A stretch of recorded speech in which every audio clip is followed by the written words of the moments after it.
Haven of memories. Every touch, every moment is like a thorned rose. More and more species are disappearing.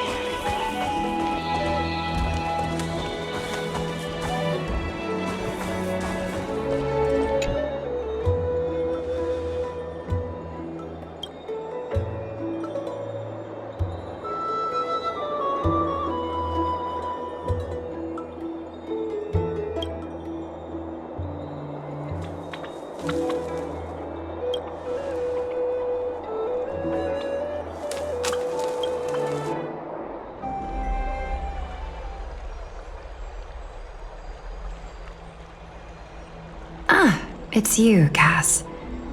I finished the anthology of poems you lent me. Here it is. I thought you'd be too preoccupied to find time for reading. Precisely because of these obligations, I felt compelled to read it swiftly. Wouldn't all these preoccupations slow your pace? On the contrary, knowing that time is limited can push one to overcome their limitations. The weight of these responsibilities seems to have enhanced my reading efficiency. I understand completely. During my time at the Grove, the closer exams drew, the more efficient I became at tackling everyday mundane tasks. Anything but my actual studies. Precisely. As I remember, you and Finon were both disciples of the new Sporists. I assume that Anaxa's exams were as unreasonable as the man himself, correct? The courses Professor Anaxa taught were Introduction to Alchemy and History of Mythology.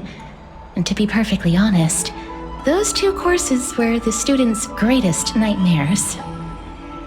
The history of mythology taught by the blasphemous great performer himself. I can imagine their fear.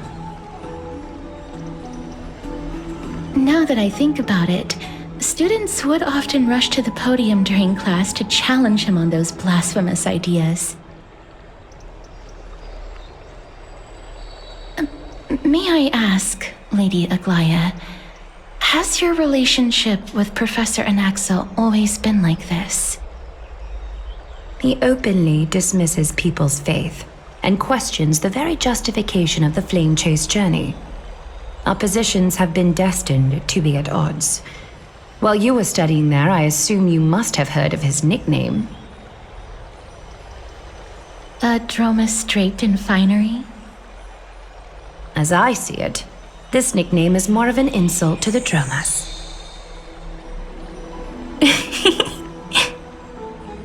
Despite his insufferable arrogance, I do hold a certain respect for his nature as a scholar. To remain true to his principles, he is unafraid to stand opposed to the world, and that requires considerable resolve. Anaxagoras' life is almost like a satire. As a Chrysos heir, he refuses to heed the prophecy, while he disrespects the gods. The gods have chosen him. He was indeed chosen by Circes. Is something weighing on you, Cass? The golden thread is quivering. I sense there's more to this exchange than idle chatter.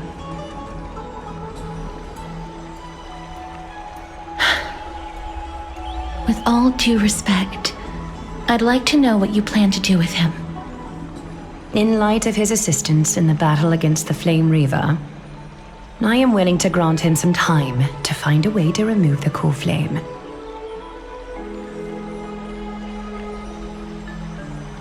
However, if Anaxa decides to make any move that places us in danger, I will not hesitate to take extreme measures. Just as I feared. The Flame Chase journey is the destined path for the Chrysos heirs. Yet he now seems more like an empty shell. Given his strong sense of self-respect, I trust that Anaxagoras will make the right decision. Still, I can't help but hope for another possibility. Perhaps Anaxa will also overcome his limitations, now that he knows time is limited.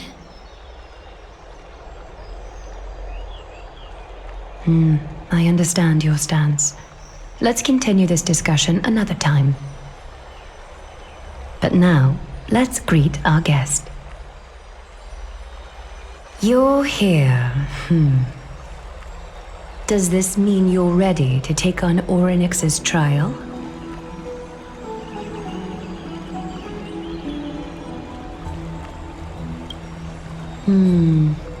It seems that this sacred beast is just as indispensable, given their intricate ties to the Titan. Memmy mem, memmy mem mem mem mem, memmy mem memmy mem. Surrendering the core flame is a Chrysos heir's duty. Your selfless assistance is deeply appreciated. However, I urge you to carefully consider the risks of accepting the trial. Becoming a demigod means forsaking your humanity. You will inherit Orynyx's divinity and bear the time of Emporius, all on your own. From that point onward, your fate will be forever intertwined with ours, never to be separated again, until the end of Genesis. On the contrary, you are the only one who qualifies to attain divinity. Yet, for that very reason, I do not wish to pressure you.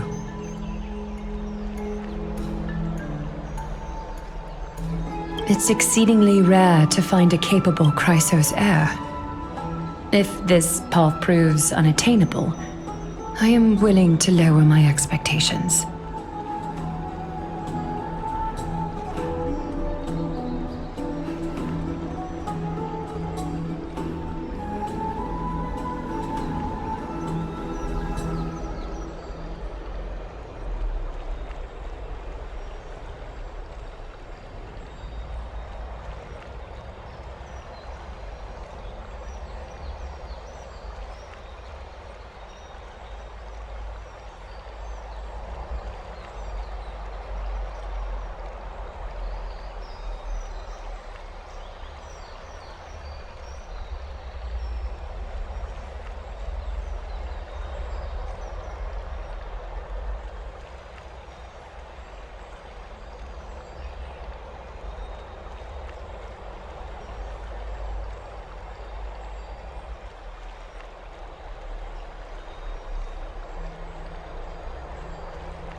There are still many priests of Yanissopolis and their descendants in the city.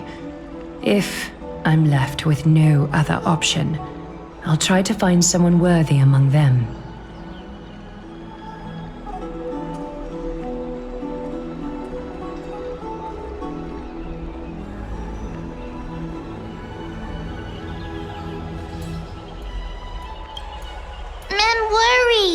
Memmy, memmy, mem. Memmy, mem, mem, mem. Memmy, mem, mem, mem.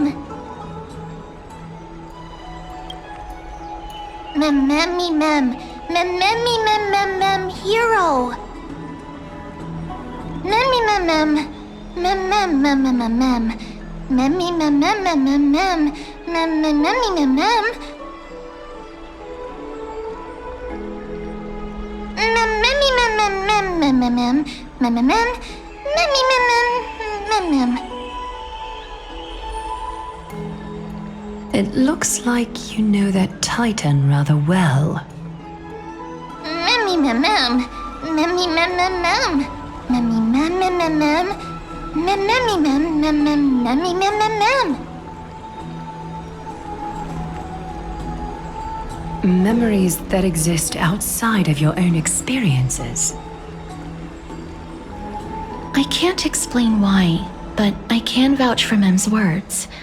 When I was in the abyss, I heard the Titan's groans.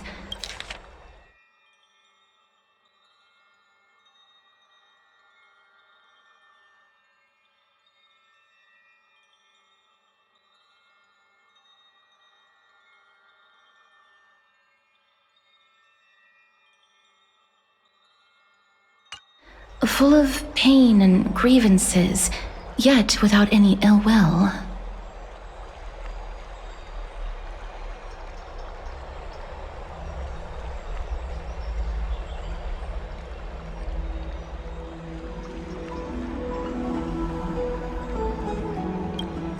Since you've made your decision, go back to the bath chamber and get some rest. Trinen will call for you when the ceremony is ready. It is difficult for me, as the guide, to absolve myself from blame for things to have progressed to this point. Time and again, you have risen to the occasion for Akima. Nearly rewarding you with some honeydew is no longer able to express the extent of our gratitude. When the dust settles, I hope that we'll have the chance to have a long chat regarding your return journey and the curse of the sky. It's about time that we lift the taboo and discuss things openly.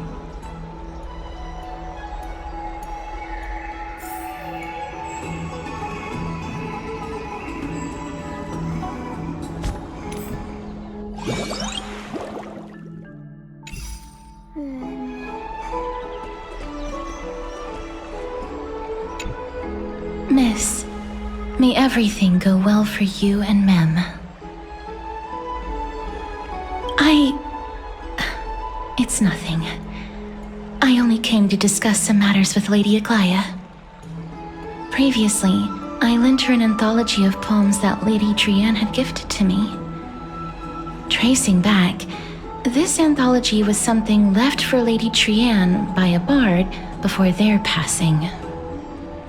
Although personal properties should be cleared out once their owner has passed on, Lady Trianne gave this book to me since she knew how much I like to read.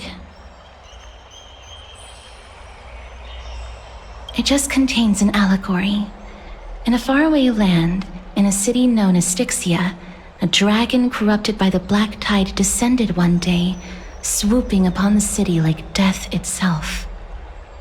It swallowed the princess of the city whole before it was suppressed. After taking down the evil dragon, the warriors discovered that the princess's life had already met its end.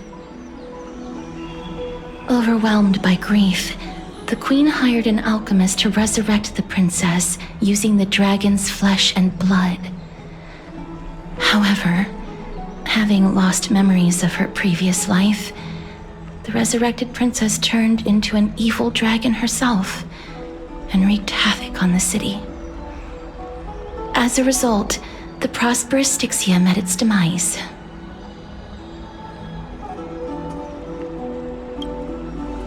Memmy mem mem mem mem mem mem mem mem memmy mem.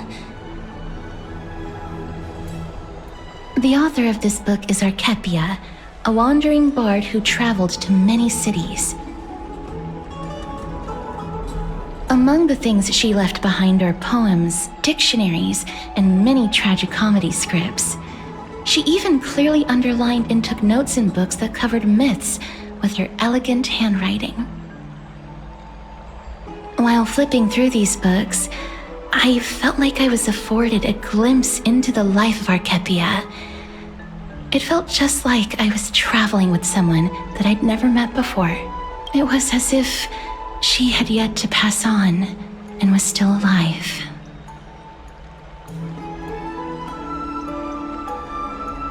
That's right. Writing, drawing, and taking photographs. It seems like human nature to try and leave records of things. Speaking of taking photographs, when I was helping you to take the photo previously, I did not look through the photos in your photo stone out of courtesy. But I'm also very curious about the story of the Rosy Celestial Maiden. Despite having visited many cities in Amphorius, I still understand nothing about the world beyond the sky. If there is an opportunity... forget it.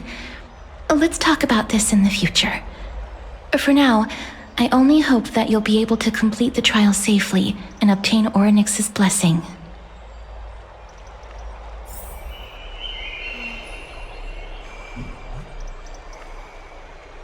May you complete the trial safely and obtain Orynyx's blessing.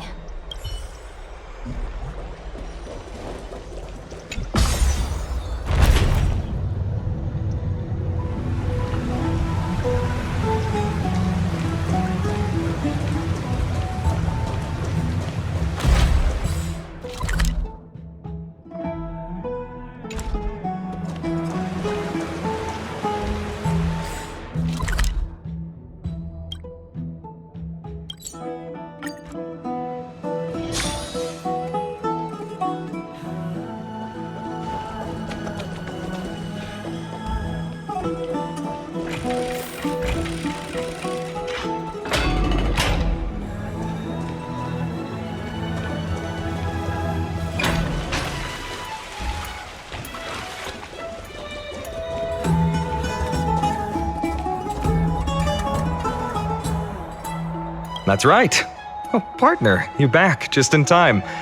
This is something that the both of you should probably know. Good news? I wouldn't call it that. Some background information for you. The Council of Elders is an authoritative body in Amphorius, made up of different city representatives. They hold legislative power over the Holy City and are in charge of presiding over the Citizens' Assembly held once every few years. This is the most important social event of Akima. It is highly influential and can even affect what happens to the Flame Chase journey.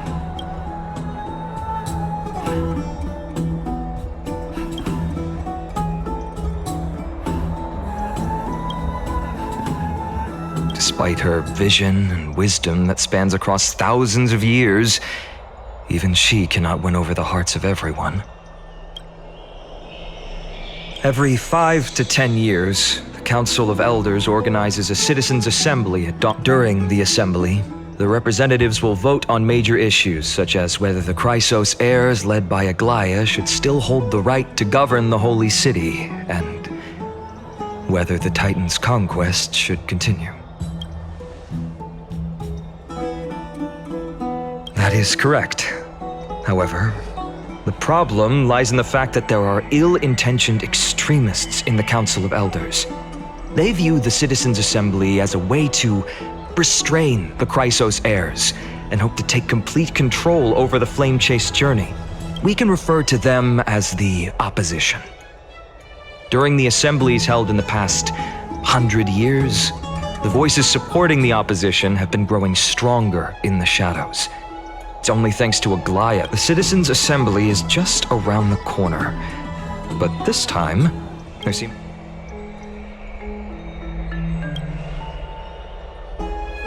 I'm afraid that the Council of Elders might want to take advantage of Professor Anaxa. Aglaia will surely take back Circe's core flame, but with Anaxa's current condition, it's so unique that nobody knows how taking the core flame away from him will affect him.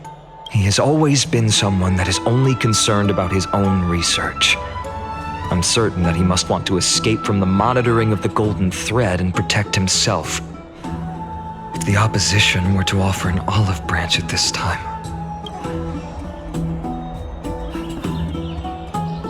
Anaxa has never believed in the prophecy, so technically it cannot be considered a betrayal. However, he has taught many Chrysos heirs, and has long been considered an important ally of Akuma. As I believe in his character, I plan to plead with Aglaia and try to buy more time for him. Then, the greatest way in which you can help is for you to know what I am fighting for.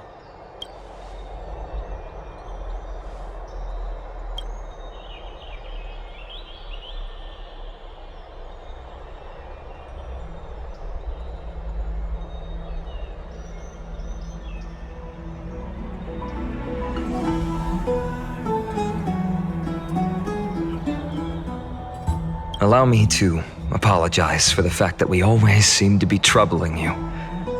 I hope that Orynyx will show more benevolence and be more accommodating. I remember that they seemed quite fond of you back in the Abyss. Go and rest and regain your strength. We'll meet at the Vortex in a few days. Oh, right. You can read this scroll if you want to find out more about the Council of Elders and the Citizens' Assembly.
Nervous.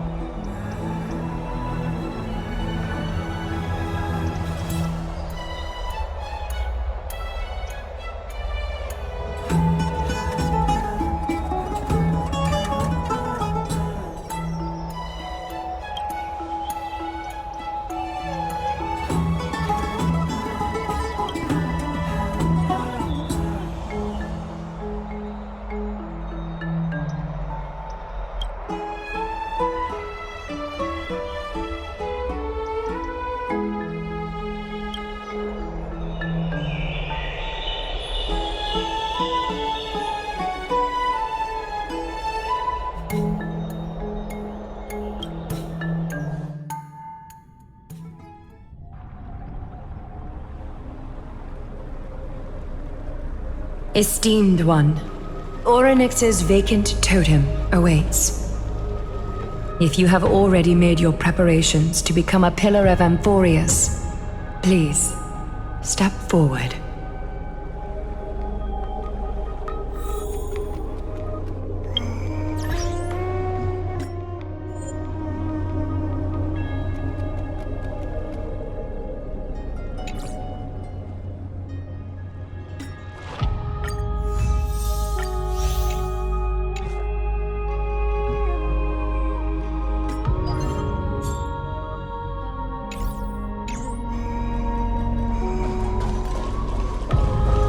Miss, I'm sorry. I'm not sure what I should say to help calm your nerves. Right. Perhaps something like, as long as you can successfully complete this trial, the rest of the flame chase journey will be smooth sailing? No, that sounds a little strange. Don't worry. It won't take up too much of your time. Don't worry. You'll definitely make it back alive? Oh. Sorry. It seems like I've made the mood even heavier. In any case, may everything go your way. Accepting a Titan's trial is a very peculiar experience. I'm afraid that I'm not able to accurately describe it. You can only go and experience it for yourself. I believe that you'll be able to pull it off.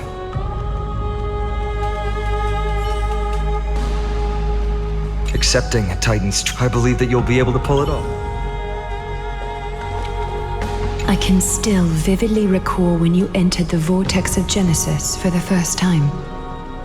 At that time, I could never have imagined that a guest from beyond the sky would shoulder the fate of Amphorius. Don't feel burdened. Just like during the trial of strife, Trinan and Finan will be waiting for you outside.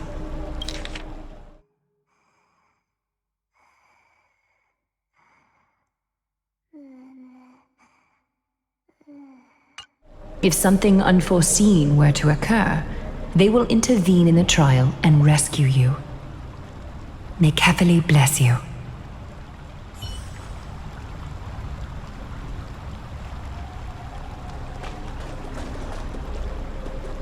Little Gray and Mem, thank you. Your resolves cannot be questioned. We praise your pure selflessness and courage. may carefully light your path forward. Get ready to assume Orynyx's divinity, Trailblazer.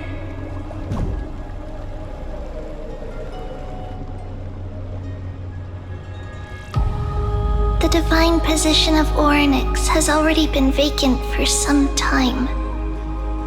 We can feel the space of the trial closing. As there isn't much of their soul left, we'll have to complete the ceremony before their soul completely dissipates.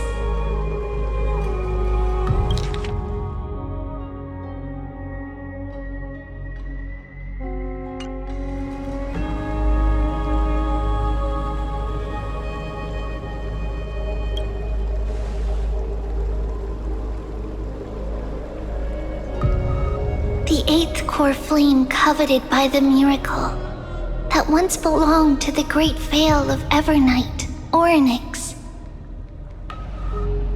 It shall now be returned by the two elected heroes of the Chrysosairs, a traveler who is upright and courageous, and a sacred beast that invokes miracles. Who?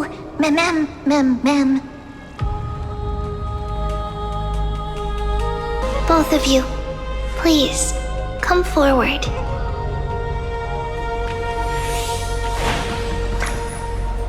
Recite along with us. O Majesty of the 12 Titans, Pillars of the world, we seek your divinity to mend the rifts of the world. Fill our bodies with blood of gold, till we wither in willing service to the prophecy.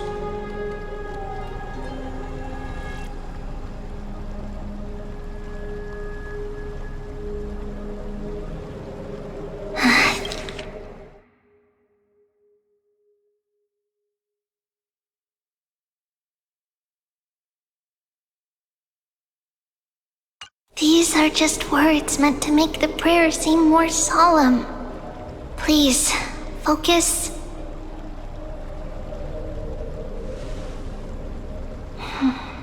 And surrender the core flame.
Orynyx, their soul has been waiting for a long time.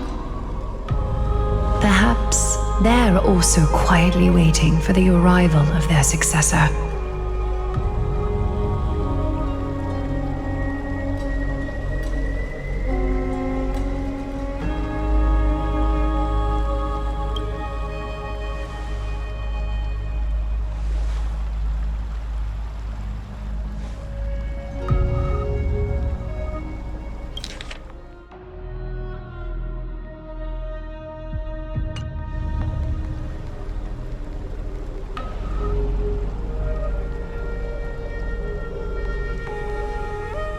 Don't worry, you're tougher than I am, right?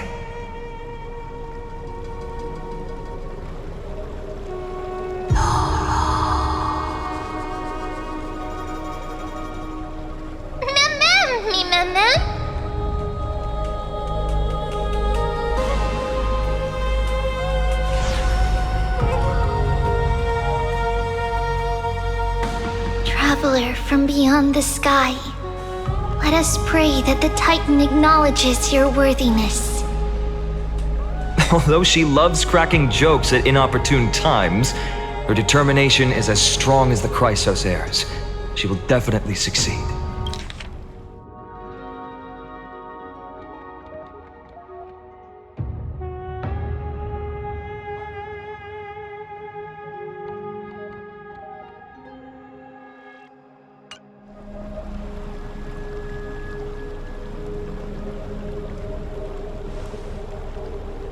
While she's away, I would like to have a chat with you, Aglaya.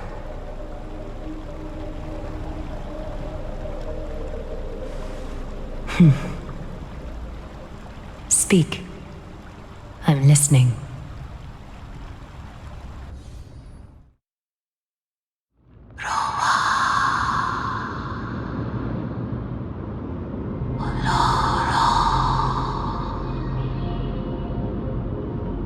Slap, slap!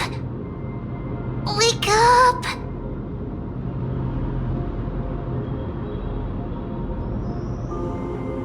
How is it? How do you feel?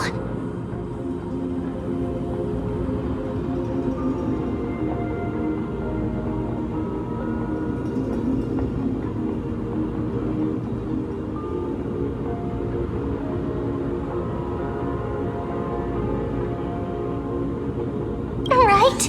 I think that it's amazing too! Testing, testing, 1, 2, 3! Testing, testing, 1, 2, 3! I have such a cute voice! It must be because of all the memories that I collected. They allowed me to grow beyond expectations. Also, listen. The words of the Titan are becoming clearer. Mother.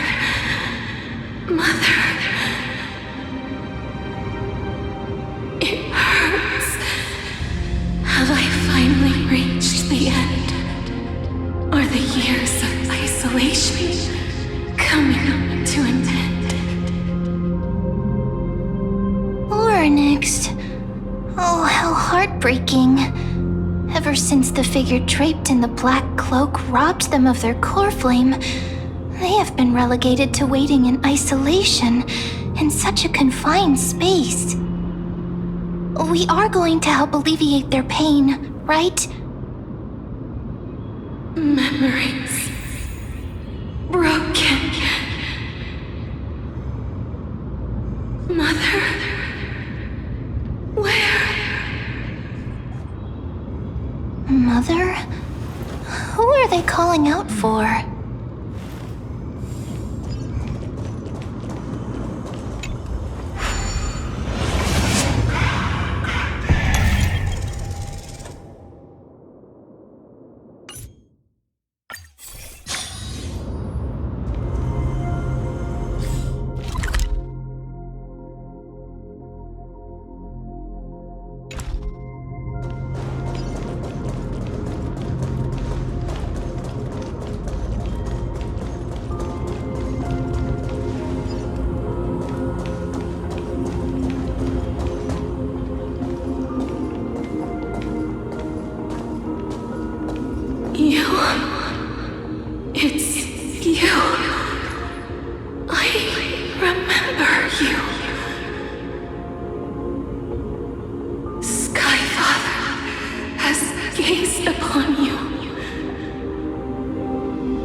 Mother is no longer responding.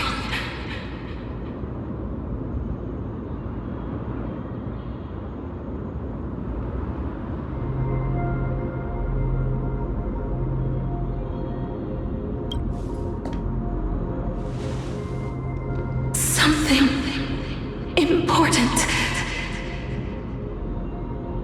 An important matter.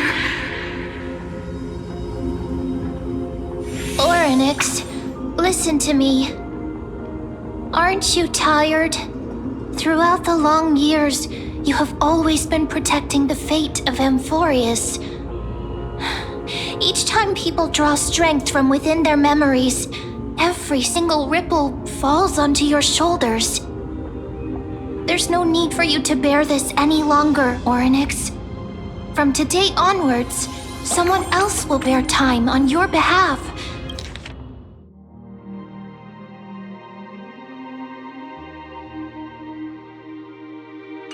This is why we have come.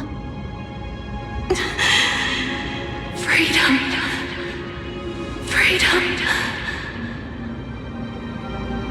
I want freedom. Oh, poor child. Everything will be fine. Let us help you. You can have a good rest now.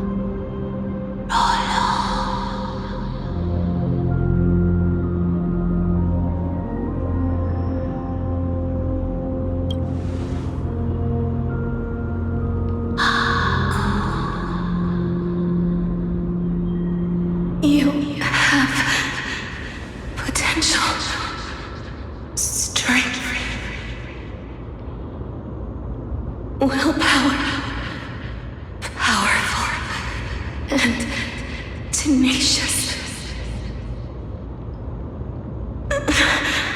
But you lack something. Just one thing. Lacking something? What is it?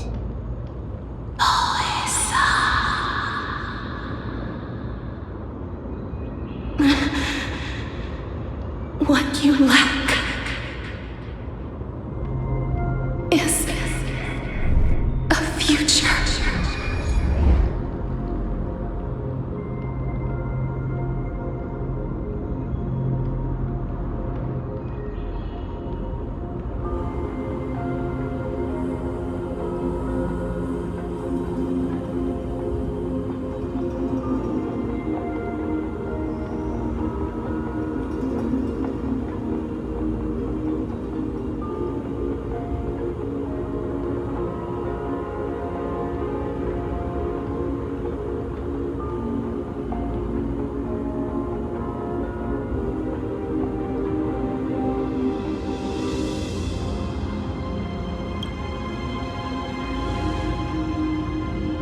Future? Traveler from the sky, you should have dissipated already. The gaze from Sky Father stabilized your form. Because from the moment you crossed the sky, your life was cast away. Right now, you are simply a collection of walking memories. What? How is that possible?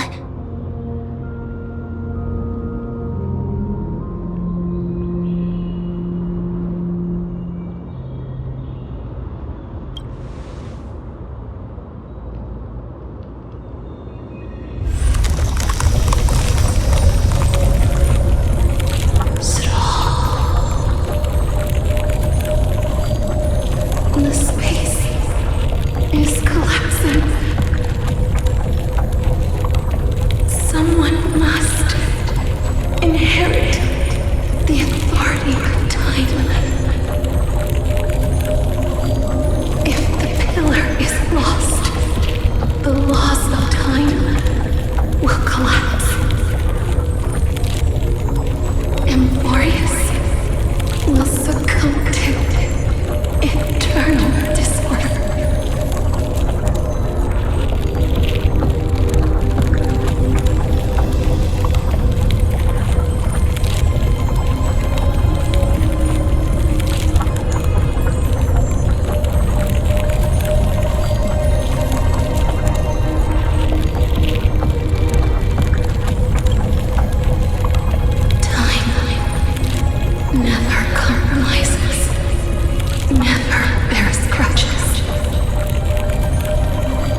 remembrance, my strength, I shall entrust it to you. The fate of the world, if you wish to save it. Go and find your future that has been stolen. Even if that means you'll have to cheat death. You'll have to challenge that hand of shadow clasped with unyielding fingers.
Are you alright?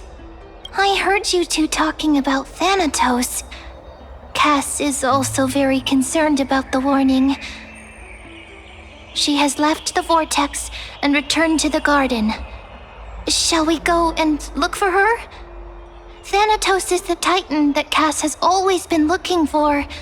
Regardless of whether there are any clues, there's probably no one else that understands death better than her.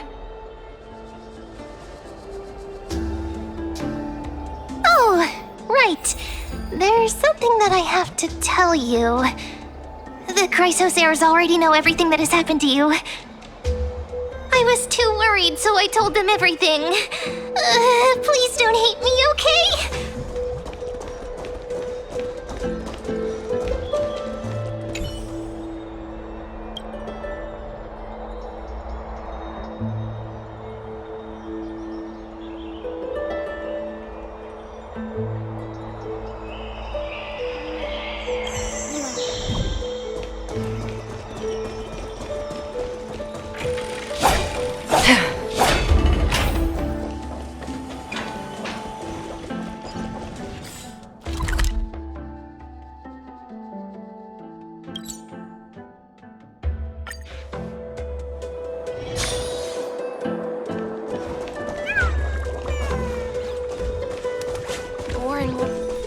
Miss, I'm right here.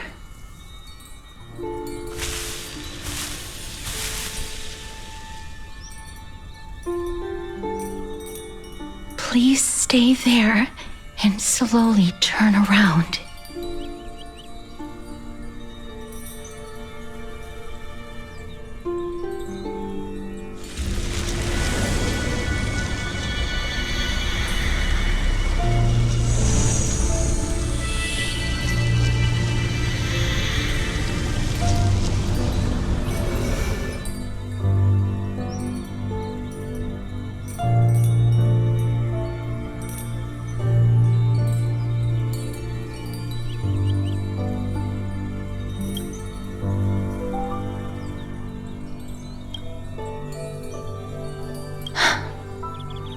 Please pardon me.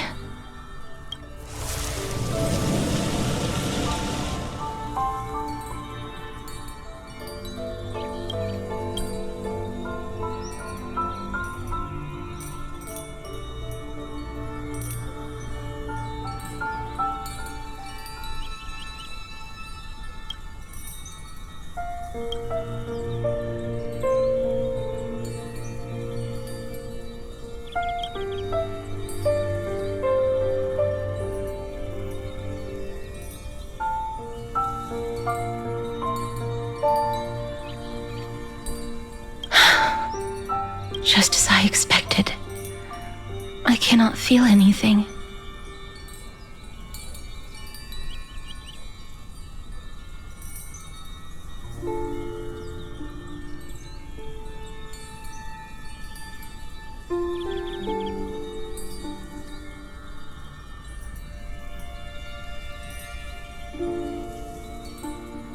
Back at the Grove, I was puzzled as to why you were not affected by my curse.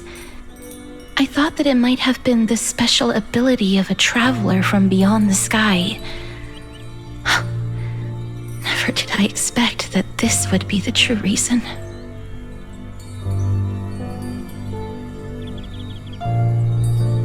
I'm sorry. I should have noticed that something was amiss earlier. Miss, if my abrupt behavior just now offended you, I hope that you can forgive me. I'm just thinking, if your soul has really left your body, as a mortician, I might be able to trace where it has gone to. Cass, did you find anything? My apologies, not as of yet. Perhaps I have overestimated my capabilities. But, Miss, would you be willing to let me try again? This time, I'll increase the area of contact slightly. Perhaps the result might be different this time.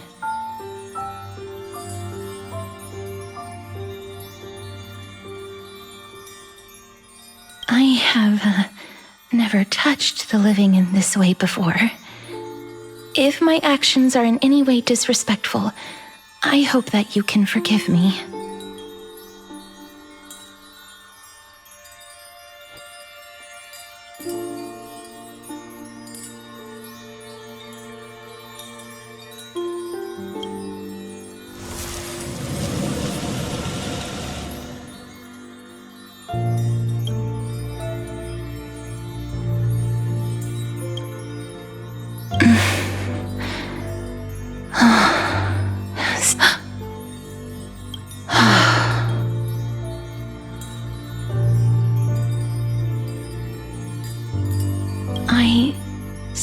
to have caught a glimpse of something.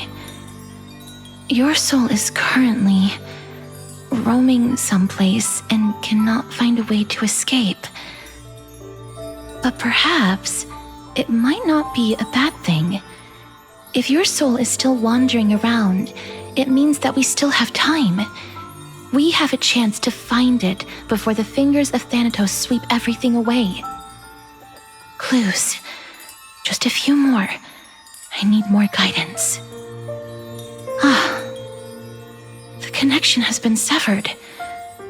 With my strength, I'm not able to trace it. It was me. I was a little too hasty. Don't worry, miss. Although we currently have no leads, I will do my best to search for the whereabouts of Thanatos, bring back their core flame, and personally return to you the life that you have lost too soon. I know that I'm lacking in confidence, but I hope that you can keep this promise of mine in mind. Before I manage to deliver on this promise, please do your best to hang on. Amphorius needs you.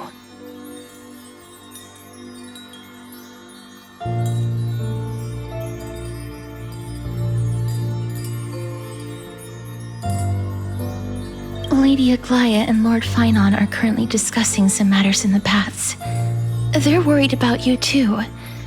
If possible, please go there and let them know that you're well.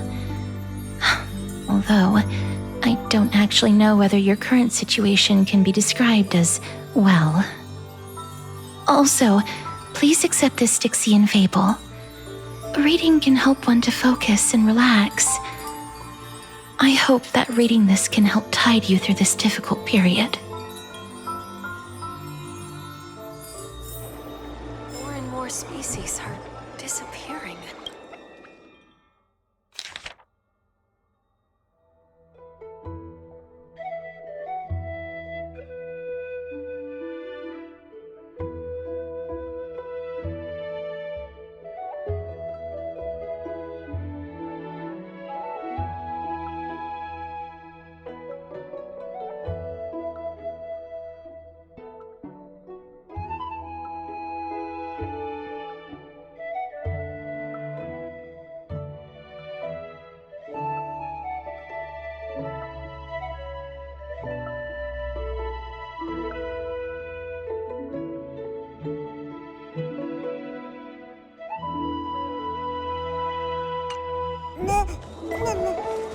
Lady Aglaia and Lord Finon are currently discussing some matters in the paths. They're worried about you too. If possible...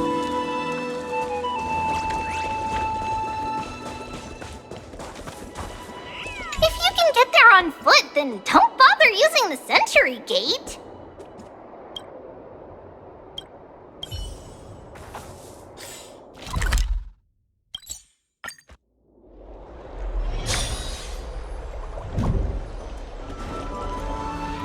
They're here.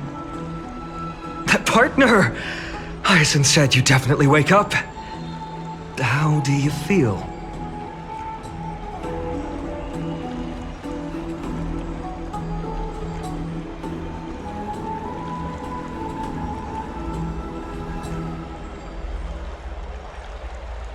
Well, at least you look no different from the living. I think that most living people don't even look as good as you do. You've completed the trial of time, and I have to admit that the process went better than I expected. Even in the end, that Titan's heart still showed a soft spot for humankind. However, I never expected that two people who have cheated death would appear in Akima at the same time. That's what we have been talking about.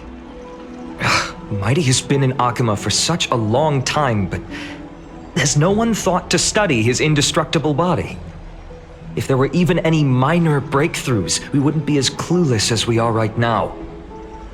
Many have had this idea, but so far, there have been no results. If it were successful, Thanatos wouldn't have disappeared without a trace. Nevertheless, now is not the time for us to give up. At the very least,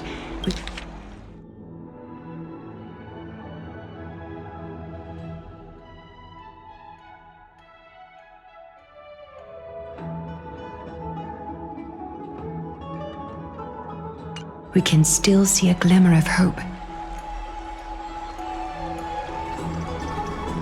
Cypher. If anyone in this world knows the whereabouts of death, it would be her. I'll try and get her to return to Akima, but do be prepared for a less than ideal outcome.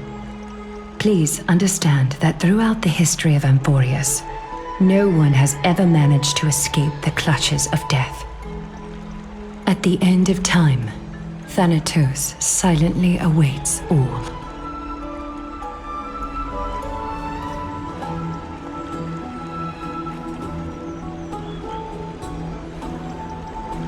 It is my duty. We too require you to bear the divine position of time. But before that, just... What's wrong, Aglaya? Omens always come in pairs. A tiny air current will eventually brew into a storm that tears the sky apart. It's Anaxagoras. He has initiated contact with the Council of Elders. In the end, it has still come down to this. I earnestly hope that your assessment of him is accurate, Finan. Otherwise, the efforts of my teacher and I over the past millennium might be reduced to dust because of that great performer.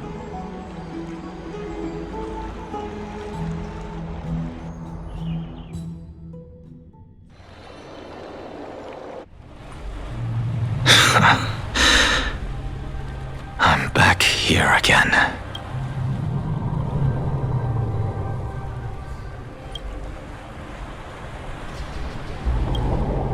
I remember this dream.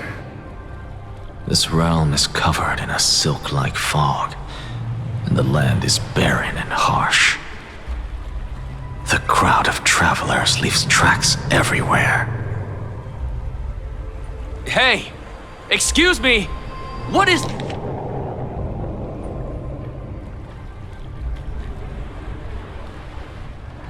this place? Where in Amphorius are we?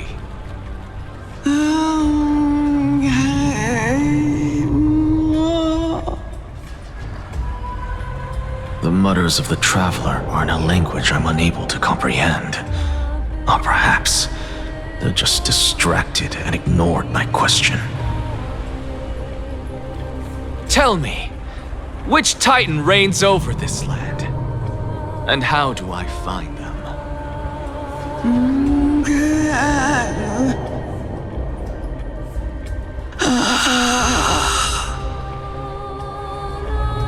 Hand of Shadow. Hand of Shadow Thanatos. Could this possibly be the Netherrealm? Not Netherrealm. Then where is this? River of Souls? The outskirts of the Netherrealm? Are you heading downstream toward the Netherrealm? The Netherrealm. Nothing but an illusion. Titan rejects you, me. Listen. What? The traveler lifts their wrinkled fingers and remains silent. I look in the direction they are pointing and listen closely. There, a massive shadow brought the sound of rushing tides.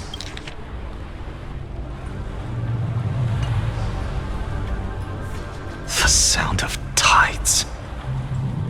can hear it.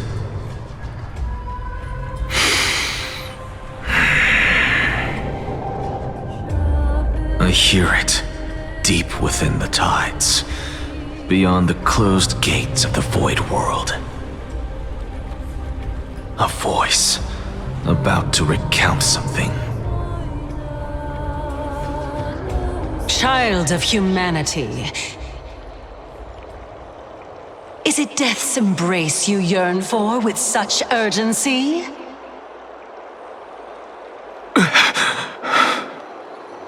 Oh, you have awoken. Welcome back to the mortal realm. Your consciousness is dissipating much faster than I expected. Ultimately, it seems like the Titan's core flame is incompatible with a mortal body. How much longer can my consciousness remain in the mortal realm? In my estimation, at best, you'll see 15 more entry hours. 15 days and nights.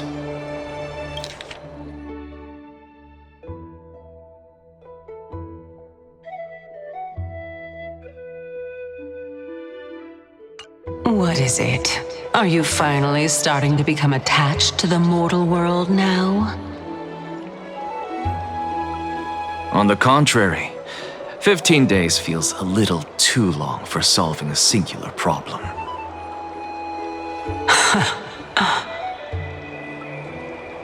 Stop giggling. It's time for us to go. The messenger from the Council of Elders is almost here.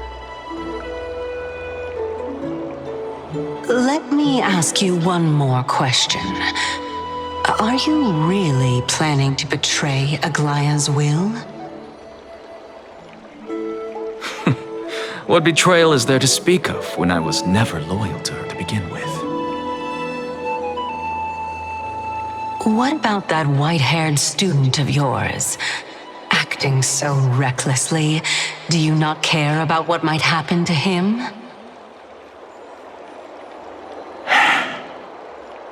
There will be a price to pay for blind faith. This is also a lesson for Finan.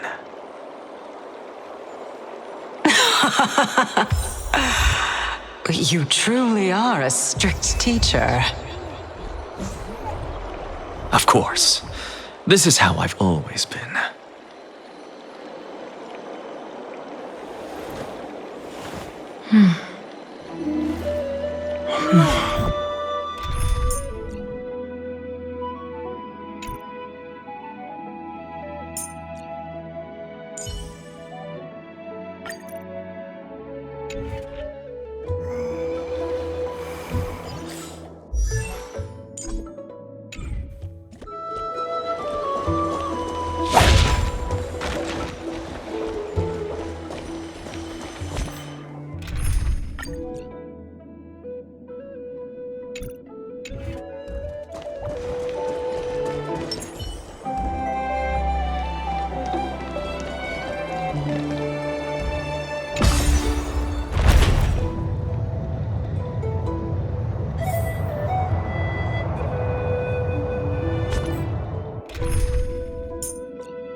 Well, looks like you have a new plan. I'll wait to see what happens.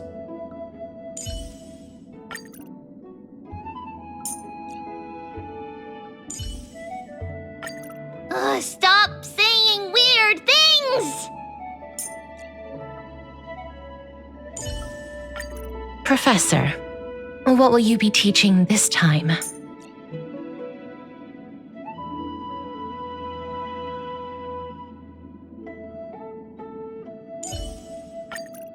Stop saying weird things!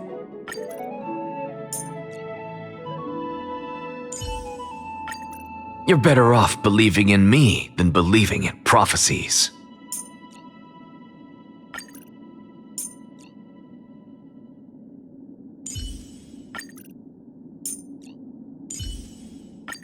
It's fine. There's no need to worry about death.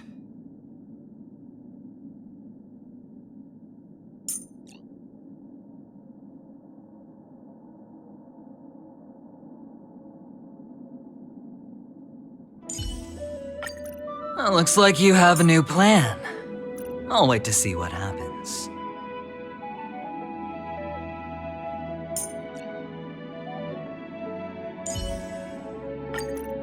Stop saying weird things!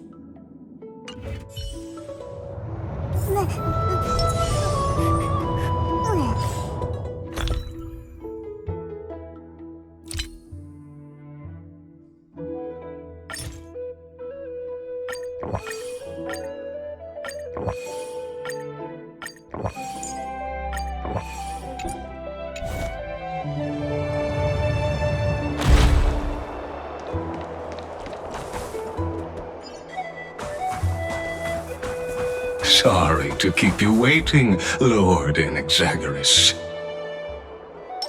The day is peaceful. Feeling lucky.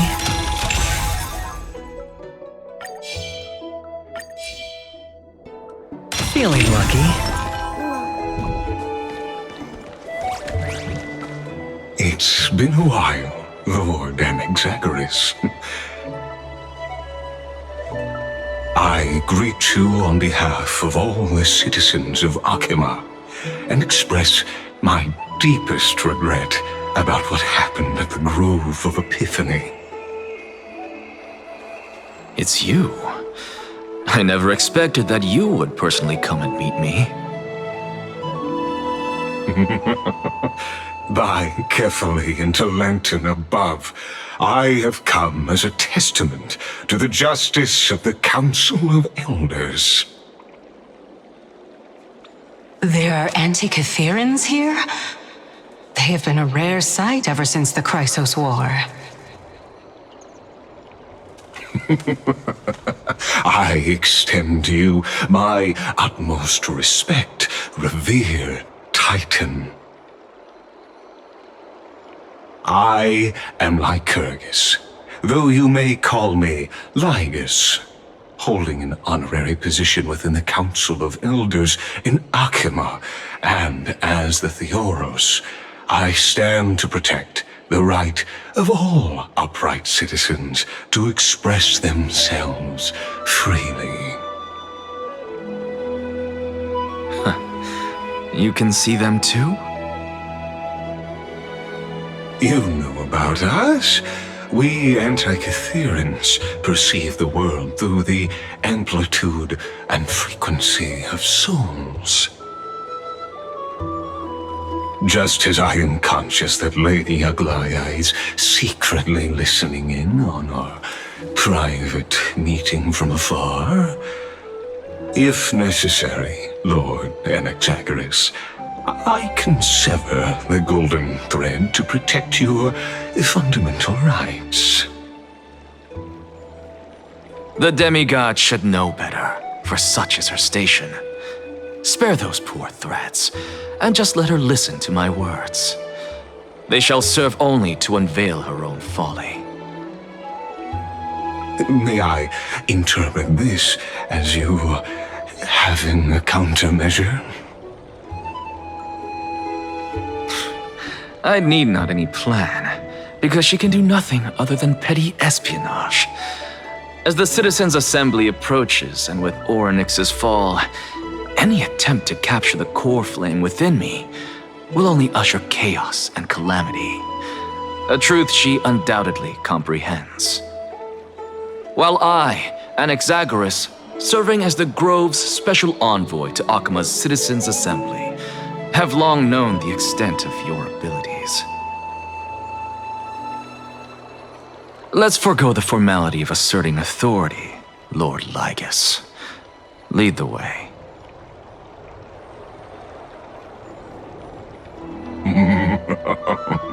Very well. Surely Lady Kindness would appreciate such assertiveness in an ally.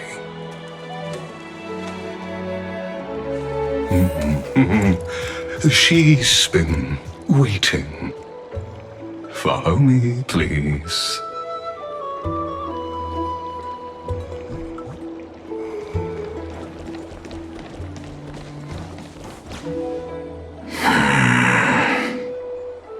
Is there something on your mind, Lord Anaxagoras?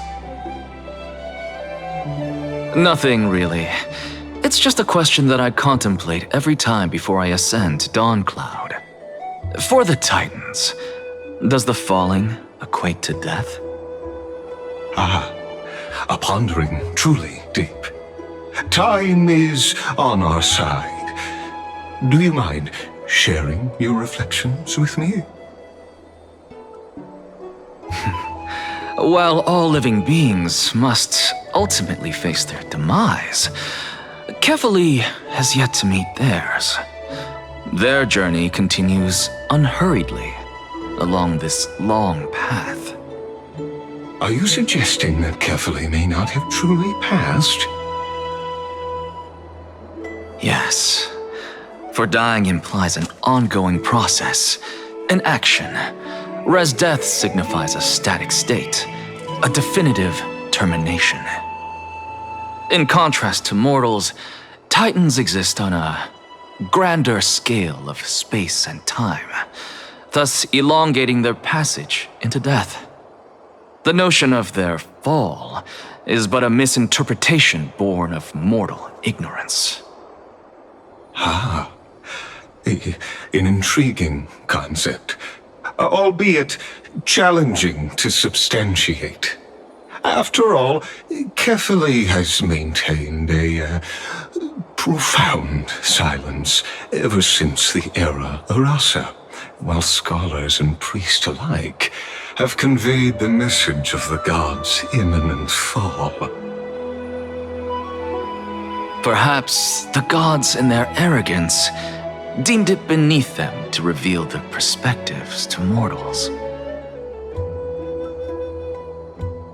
Could you elaborate on your statement? Circes, the kin of the Skyfather as recounted in myths, now resides within my brain. Were I to inquire, Kefali would have no cause to refuse. Oh. That very well could be true. But what if the world-bearing Titan still chooses to remain silent? In that case, the myths crafted by the people of Amphorius are nothing more than pitiful jests. It's worth a try. I believe, and I'd love to witness the fruits of your theory and the change it may bring to this imperiled world. Because I completely concur with you on this aspect. If the Titan has indeed met their end, any response from them would be impossible.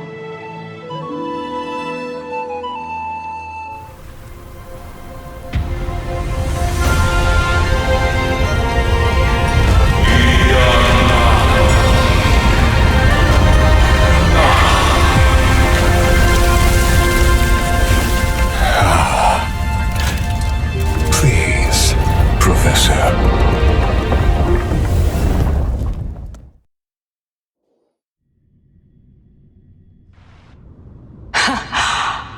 Children of humanity have indeed created a spectacle. Welcome to Dawncloud. The atmosphere here carries a greater sense of solemnity than the mundane clamor of the Marmorial Palace, with entry permitted only to the invited.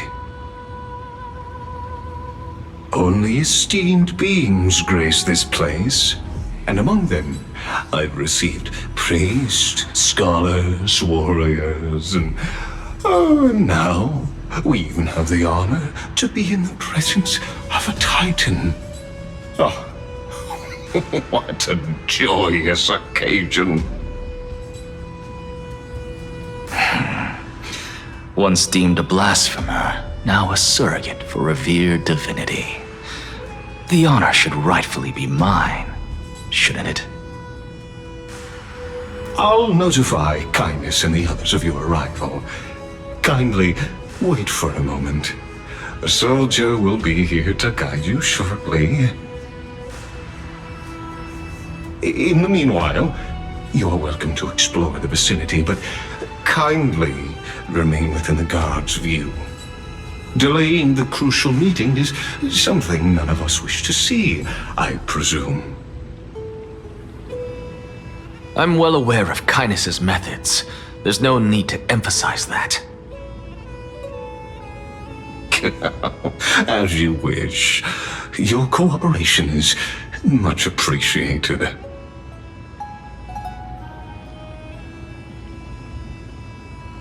Alas, I had hoped for a brilliant plan from you, but it turns out you just left one cage to enter another. Save your concerns. I know very well what I'm doing. I shall depart to explore the surroundings then.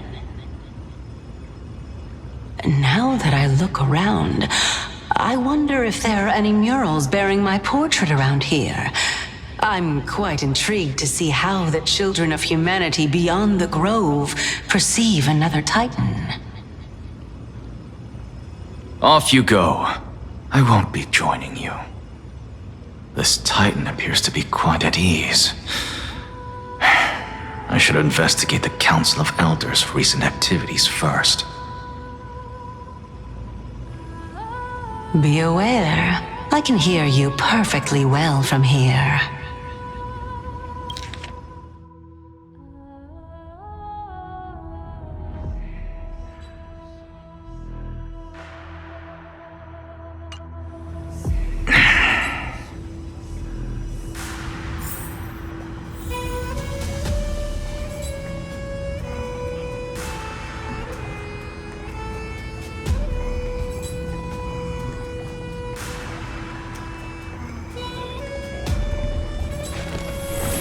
All things are connected by origin, and are made of the same essence.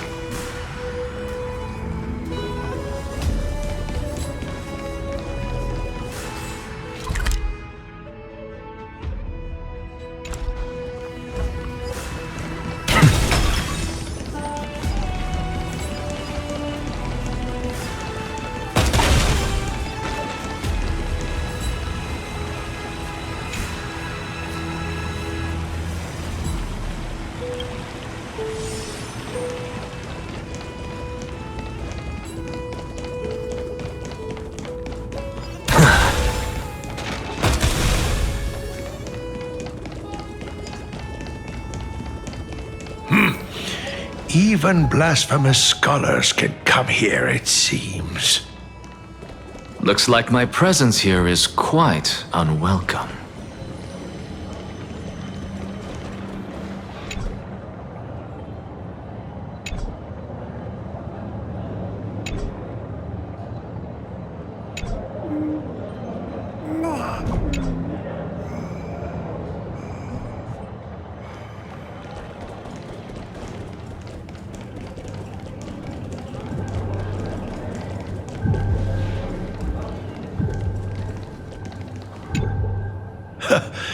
Anaxagoras, I thought that you had died to the Black Tide, just like the other scholars. As Kephale's priest, are you not aware of the decorum of respecting the dead? Surely you jest. You blasphemous heretics are not worthy of respect from the Supreme Being. Let me remind you that you're currently in Dawn Cloud, so you'd better keep your deranged language to yourself. I am no longer that altar servant from years ago, who could only acquiesce to the commands of others. Now, I have plenty of ways to deal with people like you. I'm not sure whether I should laugh or cry right now. I can't believe that a follower such as you could have been made by a creation titan. As I see it, a dead titan can't provide you with this level of confidence, right? Then who is it exactly? Could it be kindness? You. Seeing how fond of you Elder Kindness is, I shall let that slide for now. Leave immediately, and don't impede us from receiving the Supreme Being's blessings. Seeing as we were able to hear of this matter from the mouths of others, it seems that kindness is indeed quite sincere toward us. Perhaps this affair will proceed smoother than I had anticipated. Oh my, what a thrilling confrontation. As expected of one of Kefali's followers. Are you praising or insulting him? Praising him, of course. As a believer of the God of Deliverance, it is only natural that he detests evil. Didn't you hear me? I asked you to leave. Go as far away from here as possible. Don't mutter to yourself like some sort of madman and disturb my meditation.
Professor Anaxa! Over here!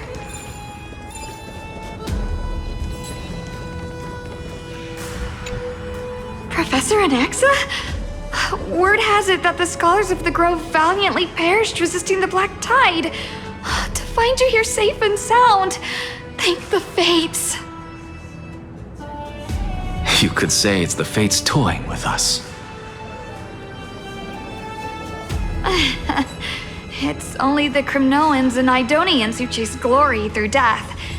But your survival is a victory in itself. I'd settle for that gladly. So, are you here to report the incident to the Council? I heard that after the Black Tide devoured the Grove, Akama would be next in line, even with the demigod of strife standing alongside humankind. Tell me, how much does the Council of Elders know about the Black Tide? Once Kindness and her followers learned of Circe's and Orynyx's fall, they proclaimed in the council that the Flame Chasers could no longer stand against the calamity alone. Yet, when the Crown Prince ascended to godhood and repelled the Black Tide, she immediately altered her tune, declaring that all was resolved beyond Akama, with the only remaining menace now being Aglaya and her adherents. They might well make their move at the upcoming Citizens' Assembly.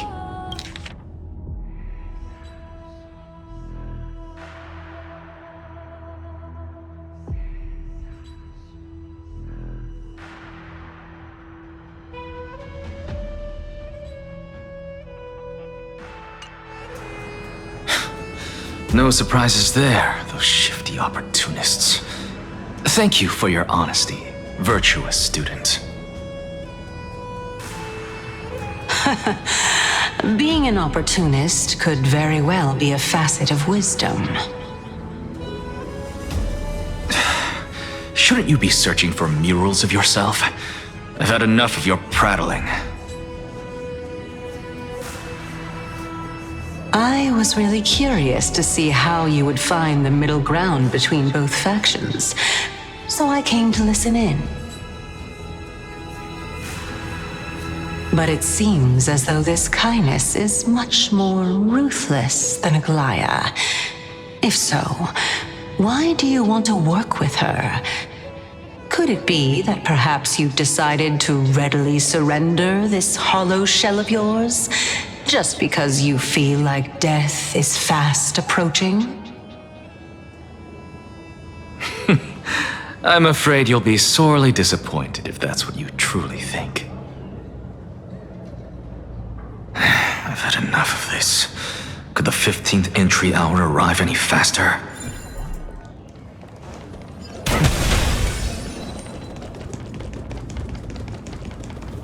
Oh, my. Could it be that the great tree painted in this mural is actually depicting me? Every plant, every tendril, no, even every leaf could be the embodiment of Circe's. As a result, mere mortals who did not know what the Titan actually looked like chose to paint them as a giant tree instead. Their wisdom was portrayed as fruit to symbolize how they shared their knowledge equally among the masses. Such exquisiteness indeed. This mural is quite abstract. I really can't tell whether you are praising or demeaning yourself. Now I'm quite curious whether the Reason Titan has studied figures of speech before. Of course I find such stylistic devices interesting. For all we know, this could be the answer to the question, what exactly are we?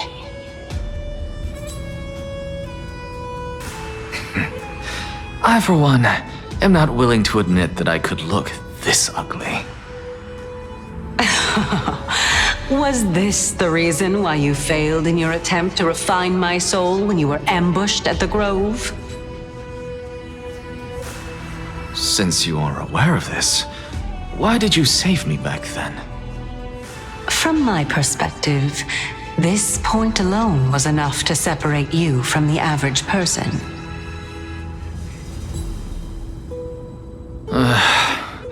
How do two lunatics coexist in the same brain? Therefore, it seems that your journey to Dawncloud this time is not just to seek protection. What, then, is the intention behind your actions? The entire plan is stored in my memory, so why don't you look there? Then don't mind if I do. 1 year old, 2 years old.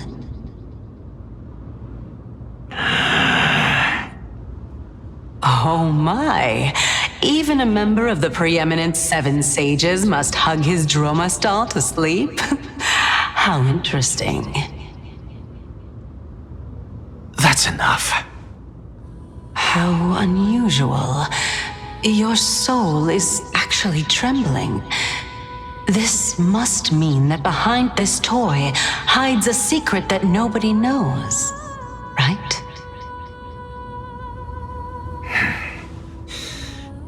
Since our days are both numbered, I don't mind telling you more about it. This is a present that my sister gave to me.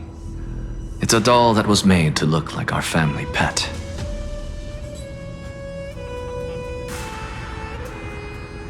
So there are other members in your family, eh? Are they also living in Akama? Don't you just love to pick through my brain? Go on, continue flipping through my memories. It won't take long. You'll discover the answer when you reach the memories of when I was 5.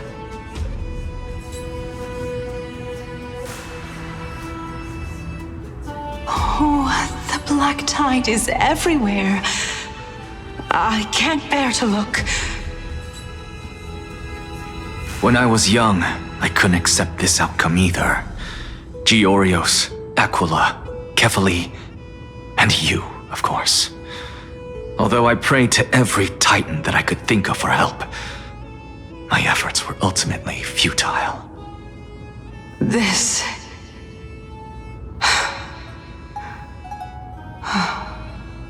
Could this be the inception of your research into alchemy?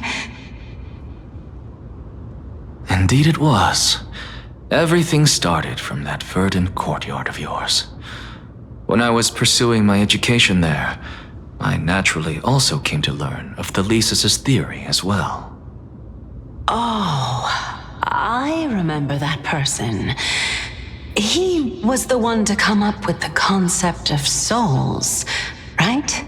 Not only that, he also believed that life, as well as the composition, movement, and transformation of matter, all stem from souls themselves.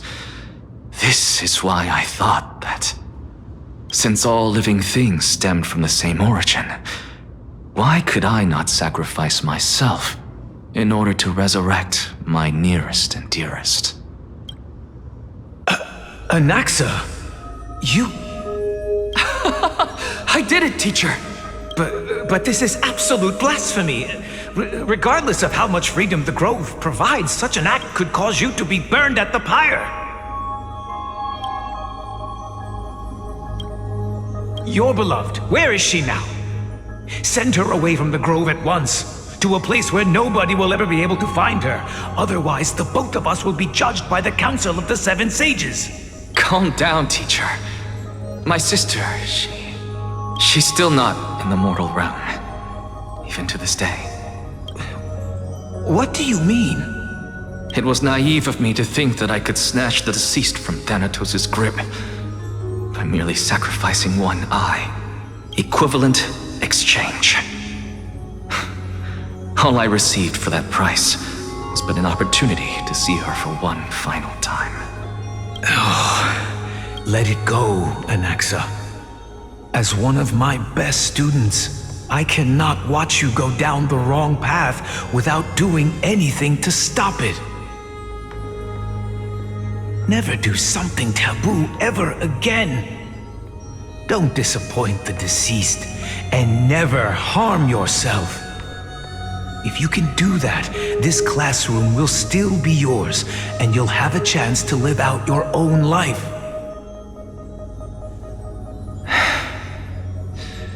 Since I was able to see her one last time, I have no other desires. You're right, teacher. It's time for me to start a new life. I am sincerely glad for you, child.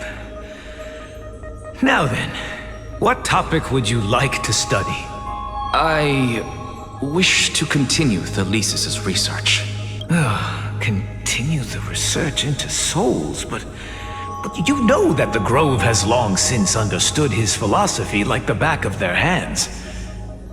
Even if you continue digging into this subject, your efforts will likely be futile. No, teacher. After my fleeting glimpse of the deathly fog, I finally understood a single truth. I may have lost an eye, but my view of the world has become clearer than ever. I have grasped the truth with my bare hands. Watch as I turn this farcical world upside down. Who would have thought such a secret lay concealed beneath that hefty eye patch of yours? However, this story doesn't seem to be connected to your plan. In fact, I'd say that they aren't related at all. The answer lies within the tale. If even you cannot understand it, perhaps you should relinquish the divinity of reason to me. After all, it'd be a waste for you to hold on to it. My story ends here. Now it's time for you to tell me your secret. After all, this is what equivalent exchange means, correct? As expected, you laid a trap for me to step into. Unfortunately, even if I was willing to talk about my past, I may not know more about it than you do. Oh? Are you saying that the renowned Reason Titan is now admitting a lack of wisdom? Your followers are going to be sorely disappointed by this. Child of humanity, Remember this. Being cognizant of one's ignorance is the greatest wisdom of all. Now I understand. No wonder you asked me to answer your random, nonsensical questions.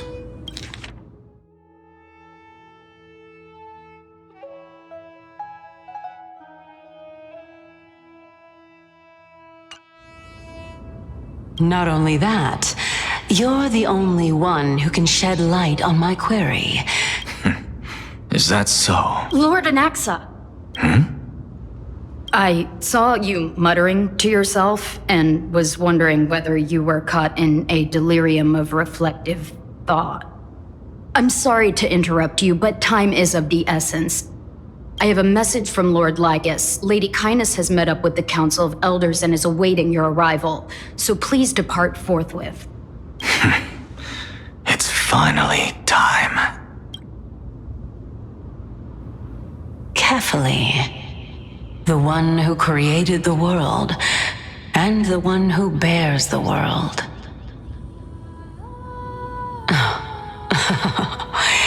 If you truly have not met your end, how will you answer the challenges of those who defy you?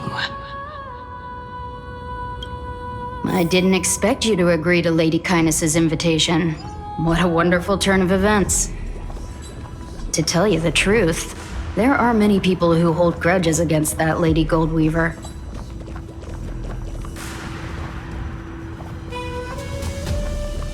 Isn't that the Dromas draped in finery? Avoid his gaze. I don't acquaint myself with blasphemers. Don't worry. He's too full of pride to pay us any attention. Your nickname is Dromas as well? You must really like those creatures.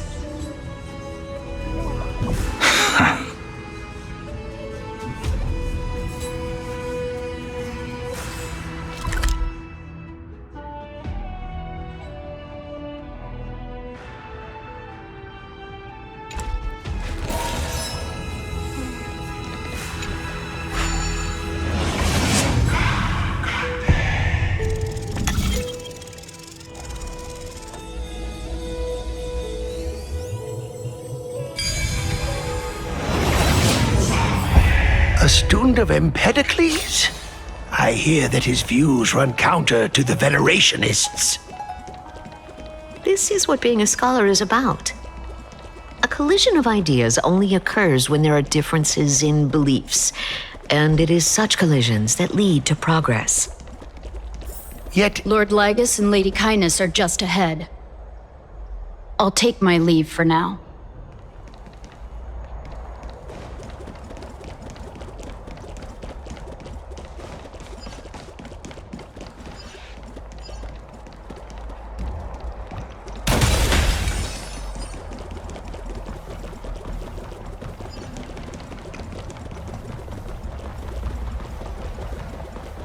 Welcome to the Demigod Council, esteemed guests.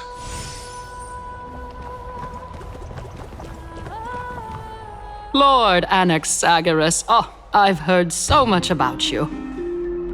Head of the Nusporists of the Grove of Epiphany, notorious blasphemer, a Chrysos heir who bears Circe's core flame, a survivor of the Grove calamity. Did I miss anything? Well, if so, please be so kind as to enlighten me. Since Lady Kindness is already well acquainted with me, I won't waste any effort introducing myself again. But then again, perhaps the customs are different here. Back in my hometown, there is a form of etiquette known as honoring guests. The host will welcome their guest with warm hospitality by treating them to fine wine and a cozy bed. And yet, ever since I arrived, I have not been welcomed with warm courtesy or ceremonial gifts. Instead, I am met with intense scrutiny. Even more absurd, the host has sharpened their blade and instructed their servants to lie in wait in the shadows. Perhaps you intend to cut open my heart, retrieve the core flame, and then hold a grand feast for all of the guests. Everyone, stand down. Thank you for understanding. I am but a feeble scholar who is not used to the stench of avarice and blood. No need to be humble, my lord. From my perspective, your courage and gumption are worthy of the reputation of the Seven Sages. Your bravery is more than adequate to accomplish our perilous endeavor. So, you wish to start a war? Well, since the Chrysos heirs are calling for war, we will respond in kind. Conflict is inevitable. Since Aglaya endeavors to suppress the virtuous commoners with blood of gold, we will not hesitate to display the rights and metal the citizens of Akama are so entitled to.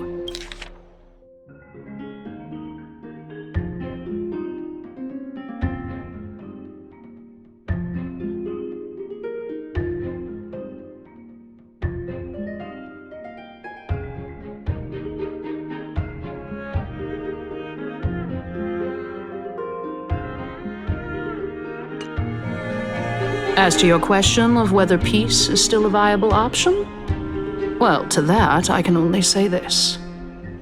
Everything hinges on the next citizens' assembly and whether they have a sudden epiphany amid the clamor of the masses.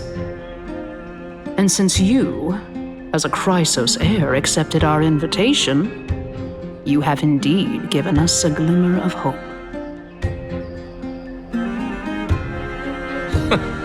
What brazen arrogance. What you're saying right now is worlds apart from what you were saying before you retired your cleaners. I don't deny it. After all, they're responsible for cleaning up any threats, and just a moment ago, you were on the side of the Chrysos heirs. But now that you're an ally of ours, we can continue talking somewhere else. As you know, these walls have ears.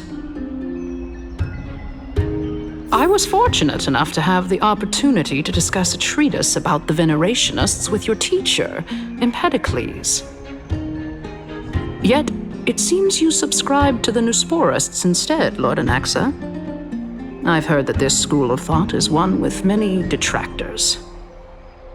It's normal for ideas to have supporters and dissenters, just like how there are two types of people in this world, geniuses and dimwits. All things are connected by origin and are made of the same essence.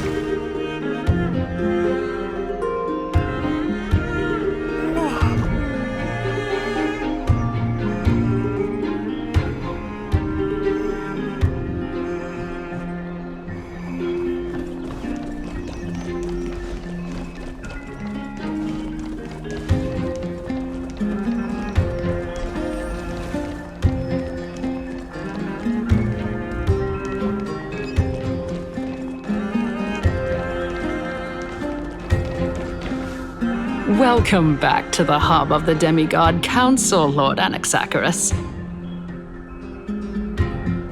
Surely you remember that countless eloquent orators have stood in this spot before and emerged victorious by stoking public sentiment with their words. And yet there have also been innumerable blasphemous philosophers who set themselves up for failure because they refused to defend their actions.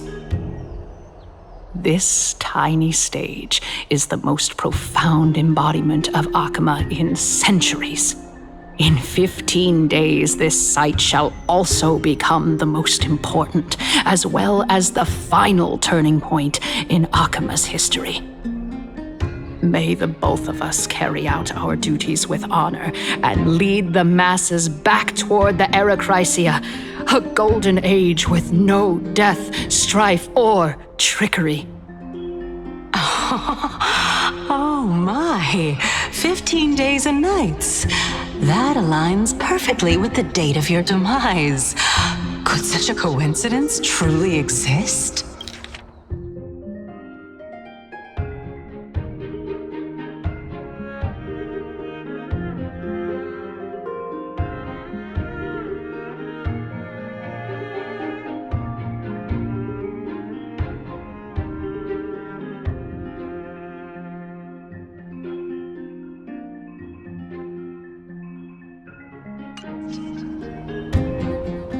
Using death to prove myself fits my intentions perfectly.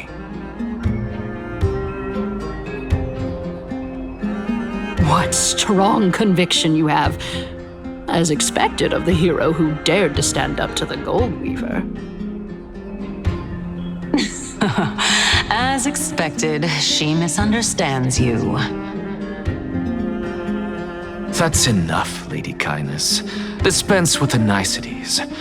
I only accepted your invitation so that I can serve the commoners alongside the members of the Council of Elders. Don't test my patience with such superfluous formalities. Well, you say that now, but surely you also require my aid as well, so that you can stay alive even when being pursued by the Golden Thread? You worry too much. She won't show her hand too freely, as she still needs to garner support from the masses at the Citizens' Assembly. Even someone like me can tell that only a sliver of her humanity remains. Surely you're not asserting that she will definitely act in a rational manner.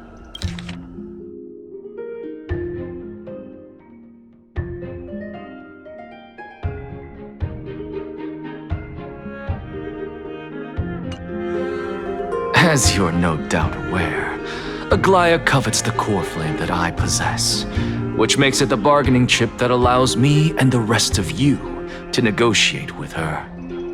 However, in return, I'll need the Council of Elders to support me as much as possible. Naturally, this includes the guards as well. You're well aware how valuable Circe's core flame will be in the era Chrysia that you are desperately pursuing.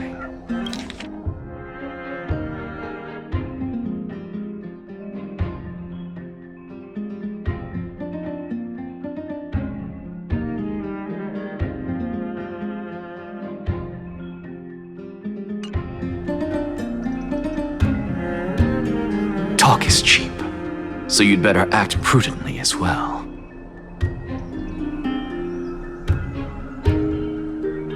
I understand. After all, this battle of wits is just a means for each party to acquire what they need. As long as your request is reasonable, the Council of Elders never shortchanges its allies. Since we're both intent on mutual cooperation, let's not mince words and just speak plainly to each other. Let us decide how much we can secure for ourselves and how much we're willing to sacrifice, like true philosophers, without...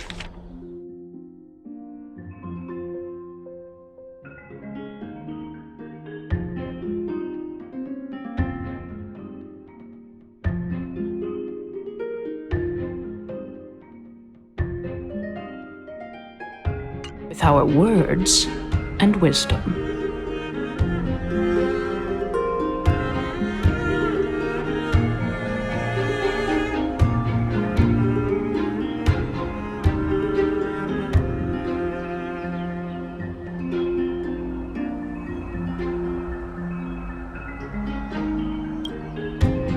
Continuing from the earlier topic, let us discuss our common enemy, Aglaia. She is the second most experienced Chrysos heir across the whole of Akama, who has gradually lost her humanity to the ravages of time and the ablation of the core flame. A formidable opponent indeed. Admittedly, there is ample reason for her to take your life. Yet your previous reasoning is quite sound. As a seasoned political animal, it's unclear whether she will actually cross that irreversible boundary. Moreover, she still needs you alive so that the Titan's trial can be completed. Is there anyone present who can swear by the sacred vow of Kefali and guarantee that you weren't in league with that woman before coming here? Are you just trying to pull the wool over our eyes and aid her in her savagery?